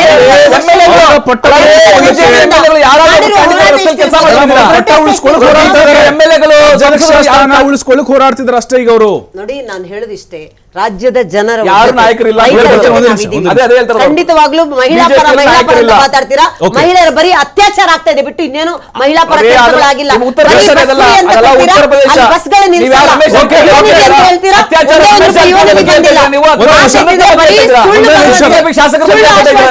ಜನರಿಗೆ ಉತ್ತರ ಬರಲಿಲ್ಲ. ಒಂದು ನಿಮಿಷ ಬರ್ತೀನಿ. ನಮ್ಮ ನಾಯಕರಿದ್ದಾರೆ. ಯಾವ ಚರ್ಚೆ ಮಾಡ್ತೀರಾ ಅಂತ ನೋಡ್ತೀವಿ. ಕೆಲಸ ಮಾಡೇ ಮಾಡ್ತೀವಿ. ಓಕೆ ಸರ್, ಈಗ ವಿರೋಧ ಪಕ್ಷಗಳು ಅವ್ರ ಜವಾಬ್ದಾರಿಯನ್ನ ಮರೆತಿದ್ದಾರೆ ಅಂತ ಆಗ್ಲೂ ತಾವು ಹೇಳಿದ್ರಿ. ಜನರ ಪ್ರತಿನಿಧಿಯಾಗಿ ಹೋಗಿರ್ತಾರೆ, ನಿಜಕ್ಕೂ ಆರೋಗ್ಯಕರವಾದಂತ ಚರ್ಚೆ ಆಗುತ್ತಾ ಅಂತ? ಬರೀ ರಾಜಕೀಯ ಚರ್ಚೆಗಳು ವೈಯಕ್ತಿಕವಾದಂತ ಚರ್ಚೆಗೆ ಮಾತ್ರ ಸೀಮಿತ ಆಗ್ಬೋದು ಅಂತ ನೋಡಿ. ಈಗ ಅರ್ಧ ಗಂಟೆಯಿಂದ ನಾವೇನ್ ಚರ್ಚೆ ನೋಡ್ತಾ ಇದೀವಿ ಇಲ್ಲಿ, ಇವರಿಬ್ರು ಅಷ್ಟೇ ವಿಷಯಾಂತರ ಮಾಡಿ ಮಾತಾಡ್ತಾ ಇದ್ದಾರೆ. ಇದು ಇಲ್ಲಿ ನಡೀತಾ ಇರೋದು ಏನಂತಂದ್ರೆ ಬಿಜೆಪಿ ಕಾಂಗ್ರೆಸ್ ಜುಗಲ್ಬಂದಿ ಸರ್ಕಾರ. ಈ ಇರುವಂತ ಜ್ವಲಂತ ವಿಷಯಗಳ ಬಗ್ಗೆ ಮಾತಾಡೋದೇ ಇಲ್ಲ. ಇವಾಗ ಇವರು ಬಿಜೆಪಿನವರು ಒಂದು ಹೇಳ್ತಾ ಇದ್ರು, ಇವತ್ತಿನ ದಿವಸ ಒಂದು ಪೇಪರ್ ಆರ್ಟಿಕಲ್ ಅಲ್ಲಿ ಡ್ರಗ್ಸ್ ಅಂತ ಹೇಳಿ ನೋಡ್ಕೊಂಡ್ ಬಂದ್ಬಿಟ್ಟು ಇವತ್ತು ದನಿ ಎತ್ತಾ ಇದೆ. 2.5 ವರ್ಷದಿಂದ ಬಿಜೆಪಿ ಒಂದು ನಿಮಿಷ ನೀವು ಮಾತಾಡ್ಬೇಕಾದ್ರೆ ಮಾತಾಡಿಲ್ಲ, ಸುಮ್ಮನೆ ಇರಿ. ನೀವು ಮಾತಾಡ್ಬೇಕಾದ್ರೆ ಮಾತಾಡಿಲ್ಲ, ನೀವು ಮಾತಾಡ್ಬೇಕಾದ್ರೆ ಮಾತಾಡಿಲ್ಲ, ನೀವು ಅವಕಾಶ ಕೊಡಿ. ತಪ್ಪಲ್ಲ ನಾನು ಹೇಳ್ತೇನೆ. 2.5 ವರ್ಷದಿಂದ ನೀವು ಯಾವ್ದಾದ್ರು ಒಂದು ದಿವಸ ಇಟ್ಟಿದ್ದೀರಾ? 2.5 ವರ್ಷದಲ್ಲಿ ನೀವು ಒಂದು ಸತಿ ಮಾತಾಡಿದ್ದೀರಾ? ಎಲ್ಲಿ ತೋರಿಸಿ, ಹೇಳಿ ಯಾವಾಗಾದ್ರೂ ಒಂದ್ಸತಿ. ಇವಾಗಲೇ ಅವ್ರು ಮಾತಾಡ್ತಾರೆ. ಅಲ್ಲ ನೋಡಿ, ಸುಮ್ಮನೆ ನೋಡಿ, ವಿಷಯಾಂತರ ಮಾಡಬೇಡಿ. ಒಂದೇ ನಿಮಿಷ ಪ್ರಶ್ನೆಗೆ ಉತ್ತರ ಬರಬೇಕು. ನೀವು ಮಾತಾಡ್ಬೇಕಾದ್ರೆ ನಾನು ಮಾತಾಡಿಲ್ಲ, ನೀವು ಮಾತಾಡ್ಬೇಕಾದ್ರೆ ನಾನು ಮಾತಾಡಿಲ್ಲ. ಸುಮ್ಮನೆ ಇರಿ. ನೀವು ಮಾತಾಡ್ಬೇಕಾದ್ರೆ ನಾನು ಮಾತಾಡ ನೀವು ಮಾತಾಡಿ ತಪ್ಪ ಉತ್ತರ ಕೊಡ್ತೀವಿ. 2.5 ವರ್ಷದಲ್ಲಿ ಯಾವ್ದಾದ್ರು ಒಂದು ದಿವಸ ಒಂದು ದಿವಸ ಹೇಳಿ. ವಿರೋಧ ಪಕ್ಷವಾಗಿ ನಿಮಗ್ ಗೊತ್ತಿಲ್ಲ, ಪೇಪರ್ನವ್ರು ಹೇಳೋರ್ಗು ನಿಮಗ್ ಗೊತ್ತಿಲ್ವಾ? ಅಲ್ಲಿ ಬೆಳಗಾವಿ ಅಧಿವೇಶನ ಬಗ್ಗೆ ನೋಡಿ, ವಿಷಯ ಅಂತ ಮಾಡೋದು ಹೀಗೇನೆ. ಜನಕ್ಕೆ ವಿಷಯ ಗೊತ್ತಾಗಬಾರ್ದು ಅಂತ ಹೇಳಿ ಇವಾಗ ನೋಡಿ, ಇವಾಗ ಕೆಲವು ಸ್ಪೆಸಿಫಿಕ್ ನೋಡಿ, ನೀವು ಮಾತಾಡ್ಬೇಕಾದ್ರೆ ನಾನು ಮಾತಾಡಿಲ್ಲ, ಒಂದ್ ನಿಮಿಷ ಸುಮ್ಮನೆ ಇರಿ, ಸುಮ್ಮನೆ ಇರಿ, ಸುಮ್ಮನೆ ಇರಿ. ನೀವು ಮಾತಾಡ್ಬೇಕಾದ್ರೆ ಯಾವ ಸಮಸ್ಯೆ ಸಮಾಜ ಕಲ್ಯಾಣ ಇಲಾಖೆ ಹಾಸ್ಟೆಲ್ ಬಗ್ಗೆ ಬೆಂಗಳೂರು ಇನ್ಫ್ರಾಸ್ಟ್ರಕ್ಚರ್ ಬಗ್ಗೆ ಮಾತಾಡಿ, ಅದಕ್ಕೆ ಅವ್ರ ಹತ್ರ ಉತ್ತರ ಸಿಗ್ಲಿಲ್ಲ. ರೈತರ ಸಮಸ್ಯೆಗಳ ಬಗ್ಗೆ ಉತ್ತರ ಸಿಗ್ಲಿಲ್ಲ. ನೋಡಿ ಇನ್ನೊಂದು ಇನ್ನೊಂದು ಹೇಳ್ತೀನಿ ನೋಡಿ. ಇವಾಗ ಸಿದ್ದರಾಮಯ್ಯನವರು ಈ ಹಿಂದೆ ಮುಖ್ಯಮಂತ್ರಿ ಆಗಿದ್ದಾಗ 110 ಹಳ್ಳಿಗಳಿಗೆ ನೀರು ಕೊಡ್ತೀವಿ ಅಂತ ಹೇಳಿ ಬೆಂಗಳೂರಲ್ಲಿ ದೊಡ್ಡ ಅನೌನ್ಸ್ಮೆಂಟ್ ಮಾಡಿದ್ರು. ಇವತ್ತು ಅವರು 5 ವರ್ಷ ಆಗೋಯ್ತು, ಇದಾಗ 2.5 ವರ್ಷ ಆಯ್ತು. ಇವತ್ತು ನಾಳೆ ಬನ್ನಿ ನಾನು ತೋರಿಸ್ತೀನಿ ಬೆಂಗಳೂರಲ್ಲಿ ಎಷ್ಟು ಏರಿಯಾಗಳಲ್ಲಿ ಇವತ್ತಿಗೂ ನೀರು ಬರ್ತಾ ಇಲ್ಲ. 110 ಹಳ್ಳಿಗಳಿಗೆ ನೀರು ಎಲ್ಲಿ ಕೊಡ್ತಾರೆ? ಇವ್ರು ಅಲ್ಲಿನ ರಸ್ತೆಗಳು ಸರಿ ಇಲ್ಲ, ರಸ್ತೆ ಕೊಡಕ್ ಆಗ್ತಾ ಇಲ್ಲ, ನೀರು ಕೊಡಕ್ ಆಗ್ತಿಲ್ಲ. ಇನ್ನೇನ್ ಅಭಿವೃದ್ಧಿ ಬಗ್ಗೆ ಮಾತಾಡ್ತಾರೆ ಇವತ್ತಿನ ದಿವಸ ಇವರು? ರೈತರ ಇಶ್ಯೂಸ್ ಹಂಗೆ ಇದಾವೆ.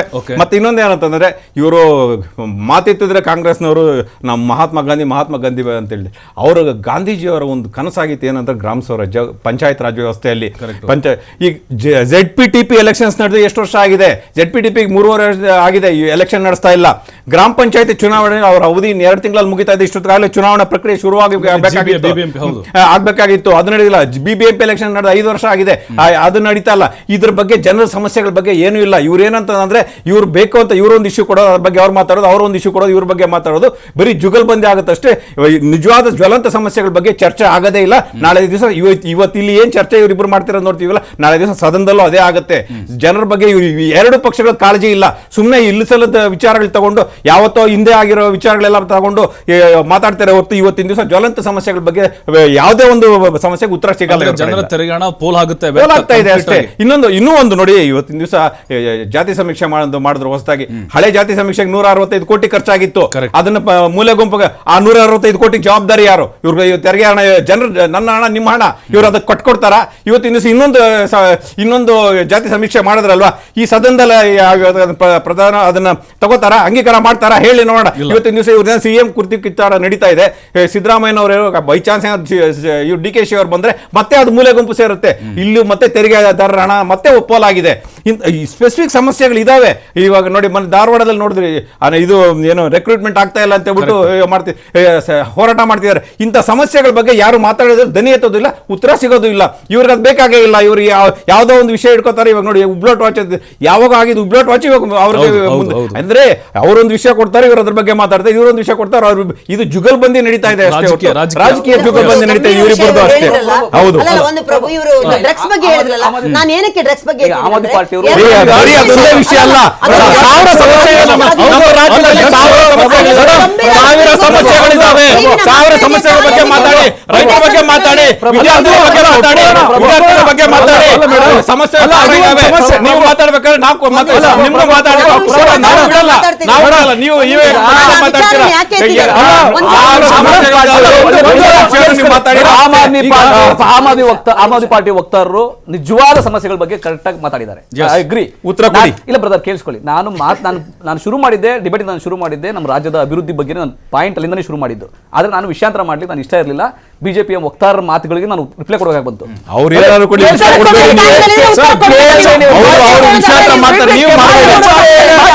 ಒಂದೇ ನಿಮಿಷ, ದುಂದು ವೆಚ್ಚ ಆಗ್ತಿದೆ ಸರ್.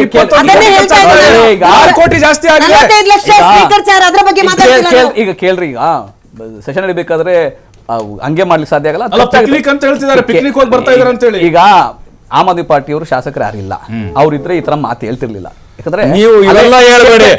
ನಾಳೆ ದಿವಸ ನಾವು ಬರ್ತೀವಿ, ಹೀಗೆ ಮಾಡ್ತಾ ಇರಿ. ನಾಳೆ ದಿವಸ ನಾವು ಬಂದ್ಕೊಳ್ತೀವಿ ವಿಧಾನಸೌಧದಲ್ಲಿ. ಕೇಳಿಸ್ಕೊಳ್ರಿ, ಸುಮ್ನೆ ಅನಗತ್ಯವಾಗಿ ಯಾವುದೋ ಖರ್ಚನ್ನ ಅದು ಖರ್ಚು ಮಾಡ್ದಂಗೆ ಸೆಷನ್ ನಡೆಸಕ್ಕಾಗಲ್ಲ. ರಾಜ್ಯದ 7 ಕೋಟಿ ಜನಗಳ ಸಮಸ್ಯೆಗಳ ಬಗ್ಗೆ ಚರ್ಚೆ ಮಾಡಬೇಕು, ಅಧಿವೇಶನ ನಡೆಸಬೇಕು. ಬಿಜೆಪಿ ತರ ಅಧಿವೇಶನನೇ ಮಾಡ್ದಂಗೆ ಮಟ್ಟುಗೊಳಿಸಕ್ಕೆ ನಾವು ಒಂದು ಮಾಡ್ಕೊಂಡಿಲ್ಲ. ನಾವು ಅವ್ರು ಹೇಳಿದ್ರು ಖಂಡಿತವಾಗಿ ರೈತರ ಬಗ್ಗೆ ಮಾತಾಡಬೇಕು. ನಾವು ಕಬ್ಬು ಬೆಳೆಗಾರರ ಬಗ್ಗೆ ಮಾತಾಡಿದ್ವಿ, ಸ್ಪಂದಿಸಿದ್ವಿ, ಅದಕ್ಕೆ ನಾವು ಪರಿಹಾರ ಕೊಟ್ವಿ. 3,500 ರೂಪಾಯಿ ಪ್ರತಿ ಕ್ವಿಂಟಲ್ ಆಗಬೇಕು ಅಂತ ಹೇಳಿ.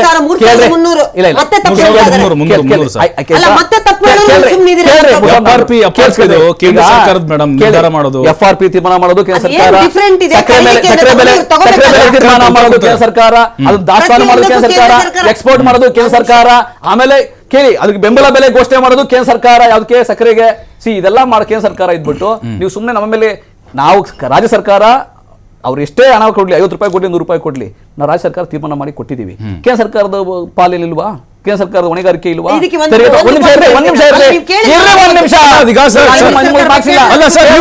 ಈಗ ಸದನದ ದಿಕ್ಕು ತಪ್ಪಿಸಲಿಕ್ಕೆ ದ್ವೇಷ ಭಾಷಣ ವಿಧೇಯಕ 16, 21 ವಿಧೇಯಕ ಬರೀ ಇದ್ರ ಮೇಲೆ ಚರ್ಚೆ ಮಾಡೋಕೆ ಹೊರಟಿದ್ದೀರಿ. ಕೇಳ್ರಿ, ನಾವು 14 ವಿಧೇಯಕಗಳ ತಗೊಂಡ್ಬರ್ತೀವಿ. 14 ವಿಧೇಯಕಗಳ ತಗೊಂಡ್ಬರ್ತೀವಿ. 14 ವಿಧೇಯಕಗಳಲ್ಲಿ ದ್ವೇಷ ಭಾಷಣದನ್ನ ತಡೆಗಟ್ಟುವ ಮಸೂದೆ ಕೂಡ ಇದೆ. ಬಿಜೆಪಿ ಟಾರ್ಗೆಟ್ ಅಷ್ಟೇ ಇದೆ. ಈಗ ಬಿಜೆಪಿ ಅಂತ ಸಮಾಜ ಶಾಂತಯುತ ಸಮಾಜ ಇರಬೇಕು, ಶಾಂತಯುತ ಸಮಾಜ ಇರಬೇಕು. ಕರ್ನಾಟಕವನ್ನ ಯಾರೋ ಒಬ್ರು ಲ್ಯಾಬೊರೇಟರಿ ಮಾಡ್ಕೊಳ್ಳಿಕ್ಕೆ ರಾಜಪುರದವರು ಅಜೆಂಡಾಗೋಸ್ಕರ ಈ ಕರ್ನಾಟಕವನ್ನ ಹಾಳು ಮಾಡ್ಲಿಕ್ಕೆ ಸಾಧ್ಯ ಆಗಲ್ಲ. ಹಿಜಾಬು, ಅಲಾಲು, ಜಟ್ಕಾ ಕಟ್ಟು ಇಂಥವೆಲ್ಲ ನಾವು ಮಾಡ್ಕೊಂಡು ಕೂತ್ಕೊಳ್ಳೋಕ್ಕಾಗಲ್ಲ. ಜನಗಳೆಲ್ಲ ಅಭಿವೃದ್ಧಿಯಿಂದ ಇರಬೇಕು. ಅದಕ್ಕಾಗಿ ದ್ವೇಷ ಭಾಷಣ ವಿರುದ್ಧ ವಿಧೇಯಕ ತಗೊಂಡ್ಬರ್ತೀವಿ, ಸುಳ್ಳುಗಳನ್ನ ಪ್ರಚಾರ ಮಾಡೋ ವಿಧೇಯಕ ತಗೊಂಡ್ಬರ್ತೀವಿ, ತಿದ್ದುಪಡಿ ತಗೊಂಡ್ಬರ್ತೀವಿ, ಅವರು RDP ತಿದ್ದುಪಡಿ ತಗೊಂಡ್ಬರ್ತೀವಿ, ವಿಧೇಯಕ ತಗೊಂಡ್ಬರ್ತೀವಿ. ಆಮೇಲೆ ಅಂತರ್ಜಲವನ್ನ ನಾವು ನಿಯಂತ್ರಣ ಮಾಡಬೇಕು, ಅದು ದುರುಪಯೋಗ ಆಗಬಾರದು, ಅದಕ್ಕೂ ವಿಧೇಯಕ ತಗೊಂಡ್ಬರ್ತೀವಿ. 14 ವಿಧೇಯಕಗಳು ಜನಸಾಮಾನ್ಯರಿಗೆ ಅನುಕೂಲ ಆಗೋ ವಿಧೇಯಕಗಳು ತಗೊಂಡ್ಬರ್ತೀವಿ. ಬಿಜೆಪಿಗರು ಬರ್ಲಿ, ಚರ್ಚೆಯಲ್ಲಿ ಭಾಗವಹಿಸ್ಲಿ, ಅದನ್ನ ನೋಡ್ಲಿ. ನೀರಿಗಳಿತ್ತು, ಆರ್ ಅಶೋಕ್ ವಾಕೌಟ್ ಮಾಡ್ತಾರೆ, ವಿಜಯೇಂದ್ರ ಅವರು ಬಾವಿಗಳಿತಾರೆ. ಆ ರೀತಿ ಆಗ್ಬಾರ್ದು. ಒಟ್ಟಾಗಿ ಬರ್ಲಿ, ಚರ್ಚೆ ಮಾಡ್ಲಿ, ಉತ್ತರ ಕೊಡ್ತೀವಿ. ಪಲಾಯನ ಮಾಡ್ದಲೇ ಇರ್ಲಿ. Okay sir, okay sir. ಅಲ್ಲ ಸರ್, ಉತ್ತರ ಕರ್ನಾಟಕ ಕೈಗಾರಿಕೆ ಕೈಗಾರಿಕೆ, ಒಂದು ಮೆಡಿಕಲ್ ಕಾಲೇಜು, ಆಸ್ಪತ್ರೆ. ಕರೆಕ್ಟ್. ಉತ್ತರ ಕರ್ನಾಟಕ ಸರ್ಕಾರದಲ್ಲಿ ಏನ್ ಮಾಡಿದ್ರಿ? ಕೇಳಿ, ಉತ್ತರ ಕರ್ನಾಟಕದಲ್ಲಿ ಇದೇ ಫಸ್ಟ್ ಟೈಮ್ ಕಿತ್ತೂರು ಕರ್ನಾಟಕ ಮತ್ತೆ ಕಲ್ಯಾಣ ಕರ್ನಾಟಕವನ್ನ ಕೇಂದ್ರೀಕೃತ ಮಾಡಿ ಯಾವುದು ನಮ್ದು ಗ್ಲೋಬಲ್ ಇನ್ವೆಸ್ಟ್ಮೆಂಟ್ ಮೀಟ್ ಆಯ್ತಲ್ಲ, ಅದ್ರಲ್ಲಿ ಬಂದಂತಹ ಬಹಳಷ್ಟು ಸುಮಾರು 20% ಕೈಗಾರಿಕೆಗಳನ್ನ ಉತ್ತರ ಕರ್ನಾಟಕಕ್ಕೆ ಕೊಂಡೊಯ್ದಿದ್ದೀವಿ. ಉತ್ತರ ಕರ್ನಾಟಕದಲ್ಲಿ ಎಲ್ಲಾ ಜಿಲ್ಲೆಗಳಲ್ಲಿ ಏನೋ ಇಂಡಸ್ಟ್ರಿ ಕಾರಿಡಾರ್ ಮಾಡಿದ್ದೀವಿ.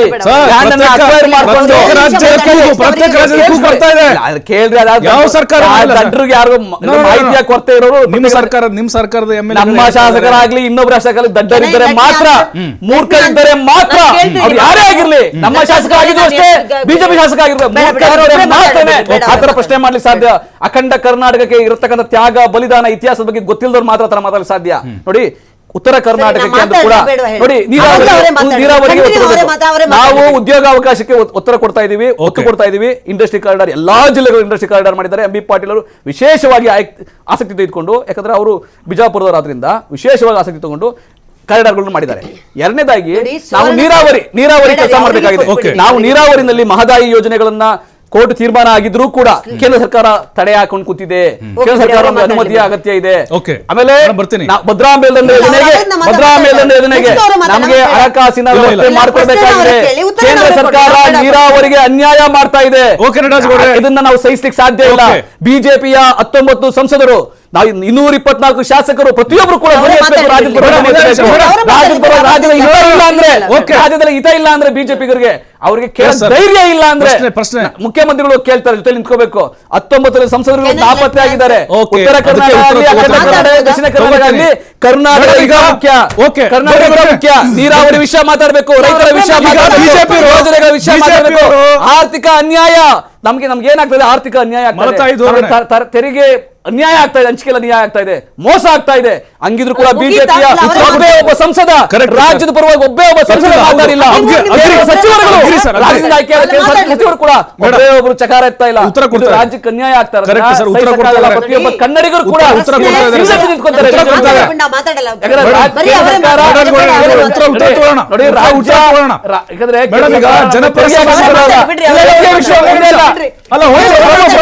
ತೆರಿಗೆ ವಿಷಯ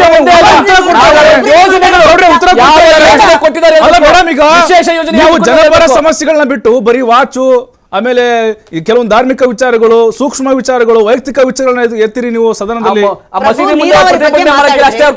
ನೀರಾವರಿ ಬಗ್ಗೆ ಮಾತಾಡಿದ್ರಿ, ತುಂಗಭದ್ರಾ ಇದ್ರ ಬಗ್ಗೆ, ನೀರಾವರಿ ಬಗ್ಗೆ 12 ಕೋಟಿ ಅಲ್ಲಿ ಗೇಟ್ಗಳ ರಿಪೇರಿಗೆ ಅಂತ ಹೇಳಿದ್ರು. ಅದನ್ನು ಈ ಸರ್ಕಾರಕ್ಕೆ ಸ್ಯಾಂಕ್ಷನ್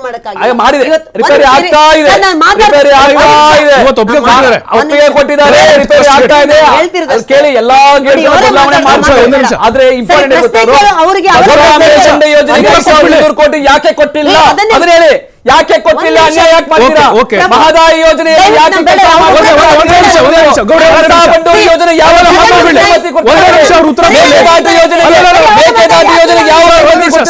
ಒಂದ್ ನಿಮಿಷ ಅಲ್ಲ ರಾಜ್ಯದ ವಿಷಯಗಳು ಬಹಳ ಇಂಪಾರ್ಟೆಂಟ್ ಅಲ್ಲ, ನಿಮಗೆ ಅಲ್ಲ ಬಿಜೆಪಿ ರಾಜ್ಯದ ವಿಷಯಗಳು ಬಹಳ ಇಂಪಾರ್ಟೆಂಟ್ ಪ್ರಭು. ನೀರಾವರಿ ವಿಷಯ ಬಹಳ ಇಂಪಾರ್ಟೆಂಟ್, ರೈತರ ಸಮಸ್ಯೆ ಬಹಳ ಇಂಪಾರ್ಟೆಂಟ್. ಕಬ್ಬು ಬೆಳೆಗಾರರು, ಮೆಕ್ಕೆಜೋಳ ಬೆಳೆಗಾರರು, ರಾಗಿ ಬೆಳೆಗಾರರು, ಭತ್ತ ಬೆಳೆಗಾರರು ಕೇಂದ್ರ ಸರ್ಕಾರ ನಮ್ಮಲ್ಲಿ ಕೊಂಡುಕೊಂಡು ಕೇಂದ್ರ ಸರ್ಕಾರ ಬಿಜೆಪಿ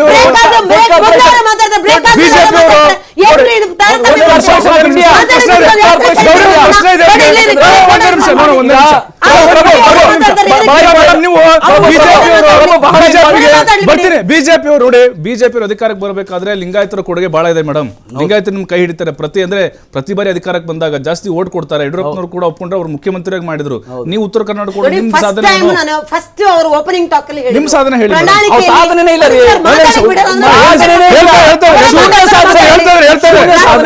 ನಾನು ಒಂದು ಮಾತಿಲ್ಲಿ ಕೇಳ್ತೀನಿ, ಕೊಟ್ಟಿರುವ ಒಂದು ಏನು ಗ್ಯಾರಂಟಿ ಬಿಟ್ಟು ಯಾವುದೇ ಒಂದನ್ನು ಮಾಡಿಲ್ಲ ಅಂತ ಹೇಳಿದ್ರೆ ಅವರಿಗೆ ಉತ್ತರ ಕೊಡಕ್ಕೆ ನಾವೆಲ್ಲ ಕೆಲಸ ಮಾಡಿದೀವಿ ನೋಡಿ. ಈಗ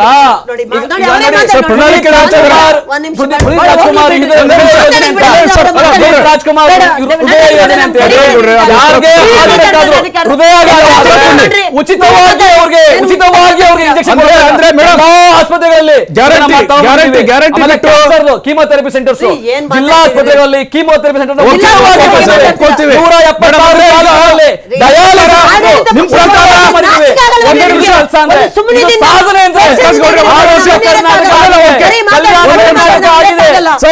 ಕರ್ನಾಟಕ ಆಗಿದೆ.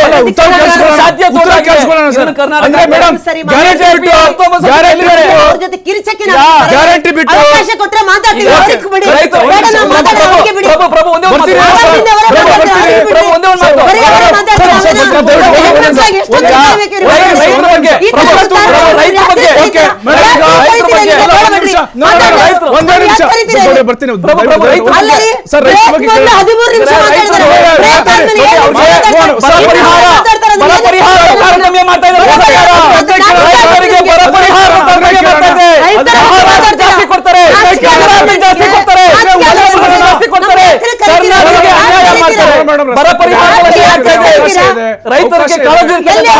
ಖಂಡಿತವಾಗ್ಲಿದೆ.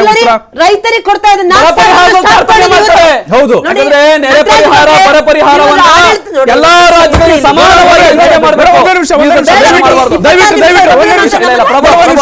26 ಮಿನಿಟ್ಸ್ ಅವರೊಬ್ಬರೇ ಮಾತಾಡ್ತಿದ್ದಾರೆ.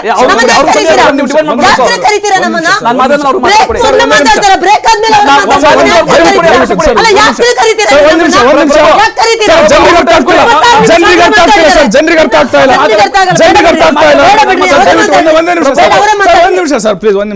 ನಾವು ಕಿರ್ಚಕ್ಕೆ ನಮ್ಮನ್ನು ಕರೀದ್ಬೇಡ, ಮಾತಾಡು, ಅವ್ರು ಮಾತಾಡಿದ್ರೆ ಗ್ಯಾರಂಟಿ ಬಿಟ್ರೆ ಏನು ಕೊಟ್ಟಿಲ್ಲ ಅದರ ಸರ್ಕಾರ ನಿಮ್ ಪ್ರಕಾರ? ಅಯ್ಯೋ, ನಾನು ಹೇಳಿದಲ್ಲ 240 ಸರ್, ಒಂದ್ ನಿಮಿಷ. 490ಕ್ಕೂ ಹೆಚ್ಚು ಭರವಸೆಗಳಲ್ಲಿ ಅವರೇ ಮಾತಾಡಿ. 50% ಭರವಸೆಗಳು ಗೊತ್ತಿರಬೇಕು. ಒಂದ್ ನಿಮಿಷ ಸರ್. ಜನ ನೋಡಿ, ಅಲ್ಲ, ನಾವು ರೆಸ್ಪಾನ್ಸ್ ಮಾಡೋಣ. ದಯವಿಟ್ಟು ಹಕ್ಕುಪತ್ರಗಳ ವಿತರಣೆ ಜನ 1,00,000 Correct. ಜನರಿಗೆ ಅರ್ಥ ಆಗ್ತಾ ಇಲ್ಲ. ಬೈರೇಗೌಡರು ಮುಖ್ಯಮಂತ್ರಿಗಳು ಹೇಳಿ ಅವು ವೈಫಲ್ಯಗಳು ಹೇಳ್ತಾ ಇದ್ದಾರೆ. ಬಂದಿಲ್ಲ, ಅವಕಾಶ ಕೊಟ್ಟರೆ ಮಾತಾಡ್ತೀವಿ. ದಯವಿಟ್ಟು ಇಲ್ಲ, ರೆಸ್ಪೆಕ್ಟ್ ಕೇಳೋಣ ಮೇಡಮ್ ಹೇಳಿ. ನೋಡಿ, ಆಡಳಿತ ಪಕ್ಷದ ವಕ್ತಾರ ಇದ್ದೀರಾ,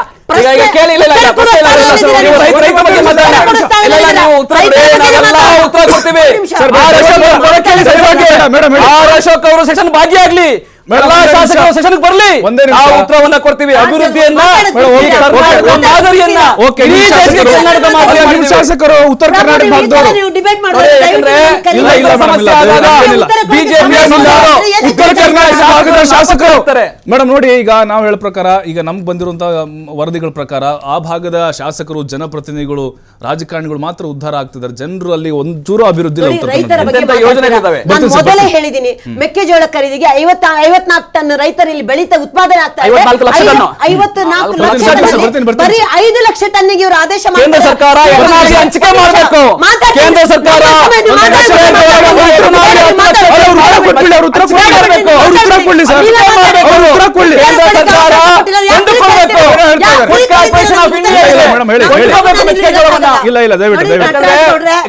ಆಡಳಿತ ಪಕ್ಷದ ವಕ್ತಾರ ಇದ್ದೀರಾ,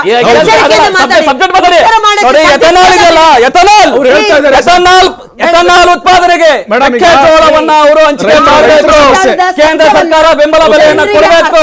ರಾಗಿಗೆ ಬೆಂಬಲ ಬೆಲೆ ಇಲ್ಲ, ಅಕ್ಕಿಗೆ ಬೆಂಬಲ ಬೆಲೆ ಇಲ್ಲ, ಕೊಂಡ್ಕೋಬೇಕು ರೈತರನ್ನ. ನಾವು ಮಾತಾಡೋ ವಿಷಯನ ಜನರಿಗೆ ತಿಳಿಬೇಕು, ಜನರಿಗೆ ತಿಳಿಬೇಕು.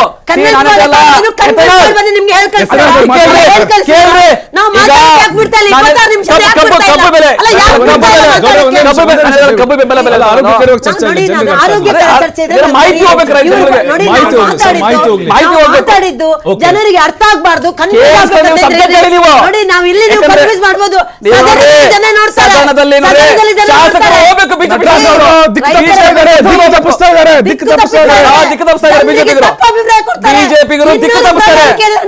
ಬಿಜೆಪಿಯ ಸಂಸದರು ನಾಪತ್ತೆಯಾಗಿದ್ದಾರೆ. ರೈತರ ಹಿತ ಯಾವತ್ತೂ ನಾಪತ್ತೆ ಬಿಜೆಪಿ ಶಾಸಕರು. ಒಂದೇ ಒಂದು ಅಭಿವೃದ್ಧಿ ಆಗಿದೆ, ಶಾಲೆಗಳ ಅಭಿವೃದ್ಧಿ ಆಗಿದೆಯಾ ಅಥವಾ ಮಹಿಳೆಯರ ಬಗ್ಗೆ ಅಭಿವೃದ್ಧಿ ಆಗಿದೆ, ರೈತರ ಬಗ್ಗೆ ಅಭಿವೃದ್ಧಿ ಆಗಿದೆ, ಶಾಲಾ ಶಿಕ್ಷಕರ ಬಗ್ಗೆ ಆಗಿದೆ. ಈ ಸರ್ಕಾರ 2019 23 ಶೂನ್ಯ ಅಭಿವೃದ್ಧಿ. ಕಳೆದ 7.5 ವರ್ಷದಲ್ಲಿ ರಾಜ್ಯದಲ್ಲಿ ಅಭೂತಪೂರ್ವವಾದ ಅಭಿವೃದ್ಧಿ ಆಗಿದೆ. ನಿಮ್ಮ ಭರವಸೆ ಆಗಿ ಉಳಿದಿದೆ. ಸುಳ್ಳು ಕೇಳ್ರೆ, ಇನ್ನು 250 ಭರವಸೆಗಳಿದ್ದಾವೆ. ಅವನ್ನೂ ಕೂಡ 250 ಭರವಸೆಗಳು ಕೂಡ ಈಡೇರಿಸ್ತೀವಿ. ನುಡಿದಂತೆ ಸರ್ಕಾರ ಅಲ್ಲ ಮೇಡಮ್, ಈಗ ಸರ್ಕಾರ 260 ನೋಡಿ, ಒಂದ್ ನಿಮಿಷ, 490 ಭರವಸೆಗಳು. ಒಂದ್ ನಿಮಿಷ, 261 ಭರವಸೆ ನಿಜವಾಗ್ಲೂ ನೀವು ಈಡೇರಿದ್ದು ಹೌದಾದ್ರೆ ದಯವಿಟ್ಟು ನೀವು ಒಂದು ಚಾನಲ್ ಡಿಬೇಟ್ ಇಟ್ಕೊಳ್ಳಿ. 261 ಬೇಡ, 5 ಭರವಸೆ ಯಾವ್ದು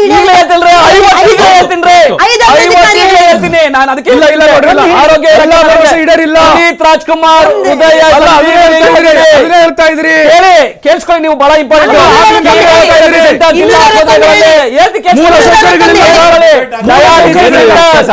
ಕರ್ನಾಟಕ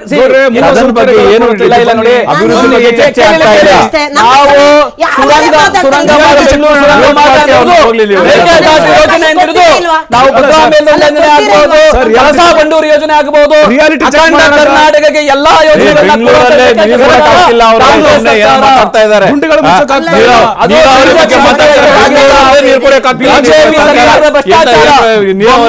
ಭ್ರಷ್ಟಾಚಾರದಿಂದ ಬೆಂಗಳೂರು ಹಾಳಾಯ್ತು. ಇವನ್ನ ಸರಿ ಮಾಡ್ತಾ ಇದೀವಿ. ಕೋಟಿ ರೂಪಾಯಿ ಕೊಟ್ಟು ಎಲ್ಲಾ ಗುಂಡಿಗಳನ್ನ ಮುಚ್ಚಿದ್ದಾರೆ ಬಿಜೆಪಿಗರು. ನಾಚಿಕೆ ಮಾನ ಮಾಡಿಕೊಂಡು ನೋಡೋಣ ಸರ್, ನೋಡೋಣ ಸರ್, ಅಧಿವೇಶನದಲ್ಲಿ ನೋಡ್ತೀವಿ. ಶೂನ್ಯ ಸಾಧನೆ ಮಾಡಬೇಕು. ಅಧಿವೇಶನದಲ್ಲಿ ನೋಡೋಣ, ಖಂಡಿತ ಅಧಿವೇಶನದಲ್ಲಿ ಜನ ಉತ್ತರ ಕೊಡ್ತಾರೆ. ಬಿಜೆಪಿಗೆ ಇಲ್ಲ. ಒಂದು ನಿಮಿಷ, ಜನ ಉತ್ತರ ಕೊಡ್ತಾರೆ. ಅಭಿವೃದ್ಧಿನ ಅವರು ಮಾಡಬೇಕು. ಇಲ್ಲ, ಅಭಿವೃದ್ಧಿ ಚರ್ಚೆ ಮಾಡಿ ಖುಷಿ ಪಡ್ಬೇಕು. ಓಕೆ ಓಕೆ ಅಭಿವೃದ್ಧಿ ನೋಡಿ ಇಷ್ಟೊತ್ತಿನ ಕೇಳ್ತಾ ಇದ್ರಿ. Okay madam, okay. ಟೆಸ್ಕಾಮಲ್ಲಿ 90 ಕೋಟಿ ಅವ್ಯವಹಾರ ಆಗಿದೆ. ಯಾವ ಸುಳ್ಳು? ಆಗಿದೆ. ಸುಳ್ಳು. ಓಕೆ ಎಲ್ಲಾ ಕಡೆನೂ ಇರಿ ಅಭಿವೃದ್ಧಿ okay madam, okay okay okay okay thank you sir, thank you ಡಿಬೇಟಲ್ಲಿ ಭಾಗಿಯಾಗಿದ್ದಕ್ಕೆ. Yes thank you madam, thank you sir, ನಿಮಗೂ ಕೂಡ ಡಿಬೇಟಲ್ಲಿ ಭಾಗಿಯಾಗಿದ್ದಕ್ಕೆ. ಎಸ್, ನಾಳೆಯಿಂದ ಅಧಿವೇಶನ ಆರಂಭ ಆಗ್ತಾ ಇದೆ. ಕಾದು ನೋಡೋಣ ಆಡಳಿತ ಪಕ್ಷ ಯಾವ ರೀತಿಯಾಗಿ ಪ್ರತಿಪಕ್ಷಗಳನ್ನು ಎದುರಿಸುತ್ತೆ ಅಂತೇಳಿ. ನಮಗೆ ಬೇಕಾಗಿರೋದು ಜನಪರವಾದಂಥ ಸಮಸ್ಯೆಗಳ ಬಗ್ಗೆ ಚರ್ಚೆ ಆಗಬೇಕು. ಉತ್ತರ ಕರ್ನಾಟಕ ಇನ್ನೂ ಹೆಚ್ಚಿನ ಅಭಿವೃದ್ಧಿ ಆಗಬೇಕು ಅನ್ನುವಂಥ ಒಂದು ಒತ್ತಾಸೆ ಇದೆ. ಕಾದು ನೋಡೋಣ ನಾಳೆ ಯಾವೆಲ್ಲ ನಾಯಕರು ಯಾವ ವಿಚಾರಗಳನ್ನ ಪ್ರಸ್ತಾಪ ಮಾಡಿ ಸರ್ಕಾರದಿಂದ ಉತ್ತರವನ್ನು ಪಡೆದುಕೊಳ್ತಾರೆ ಅಂಥೇಳಿ. ಯಾಕಂತ ಹೇಳಿದ್ರೆ ಭಾಳಷ್ಟು ಕನಸುಗಳನ್ನು ಕಟ್ಕೊಂಡಿದ್ದಾರೆ. ಸುವರ್ಣ ವಿಧಾನಸೌಧ ಕಟ್ಟಿದ್ದೇ ಆ ಒಂದು ಕಾರಣಕ್ಕೋಸ್ಕರ. ಬಟ್ ಈಗ ಸರ್ಕಾರವು ಕೂಡ ಸಮರ್ಥವಾಗಿ ಎದುರಿಸ್ತೀವಿ ಅನ್ನುವಂಥ ವಿಶ್ವಾಸದಲ್ಲಿದೆ. ಆದರೆ ವಿರೋಧ ಪಕ್ಷಗಳು ಕಟ್ಟಿಹಾಕುವಂಥ ಪ್ರಯತ್ನವನ್ನು ಕೂಡ ಮಾಡಬೇಕು. ಅದು ಆರೋಗ್ಯಕರವಾದಂಥ ಚರ್ಚೆ ಆಗಿರಬೇಕು ಅನ್ನುವಂಥ ವಿಶ್ವಾಸ ನಮಗೆಲ್ಲರಿಗೂ ಕೂಡ ಇದೆ. ಕಾದು ನೋಡೋಣ ಏನಾಗುತ್ತೆ ಅಂಥೇಳಿ. ಇದು ಇವತ್ತಿನ ಡಿಬೇಟ್. ನೋಡ್ತಾರೆ TV5, ಇದು ವಾಸ್ತವದ ಪ್ರತಿರೂಪ.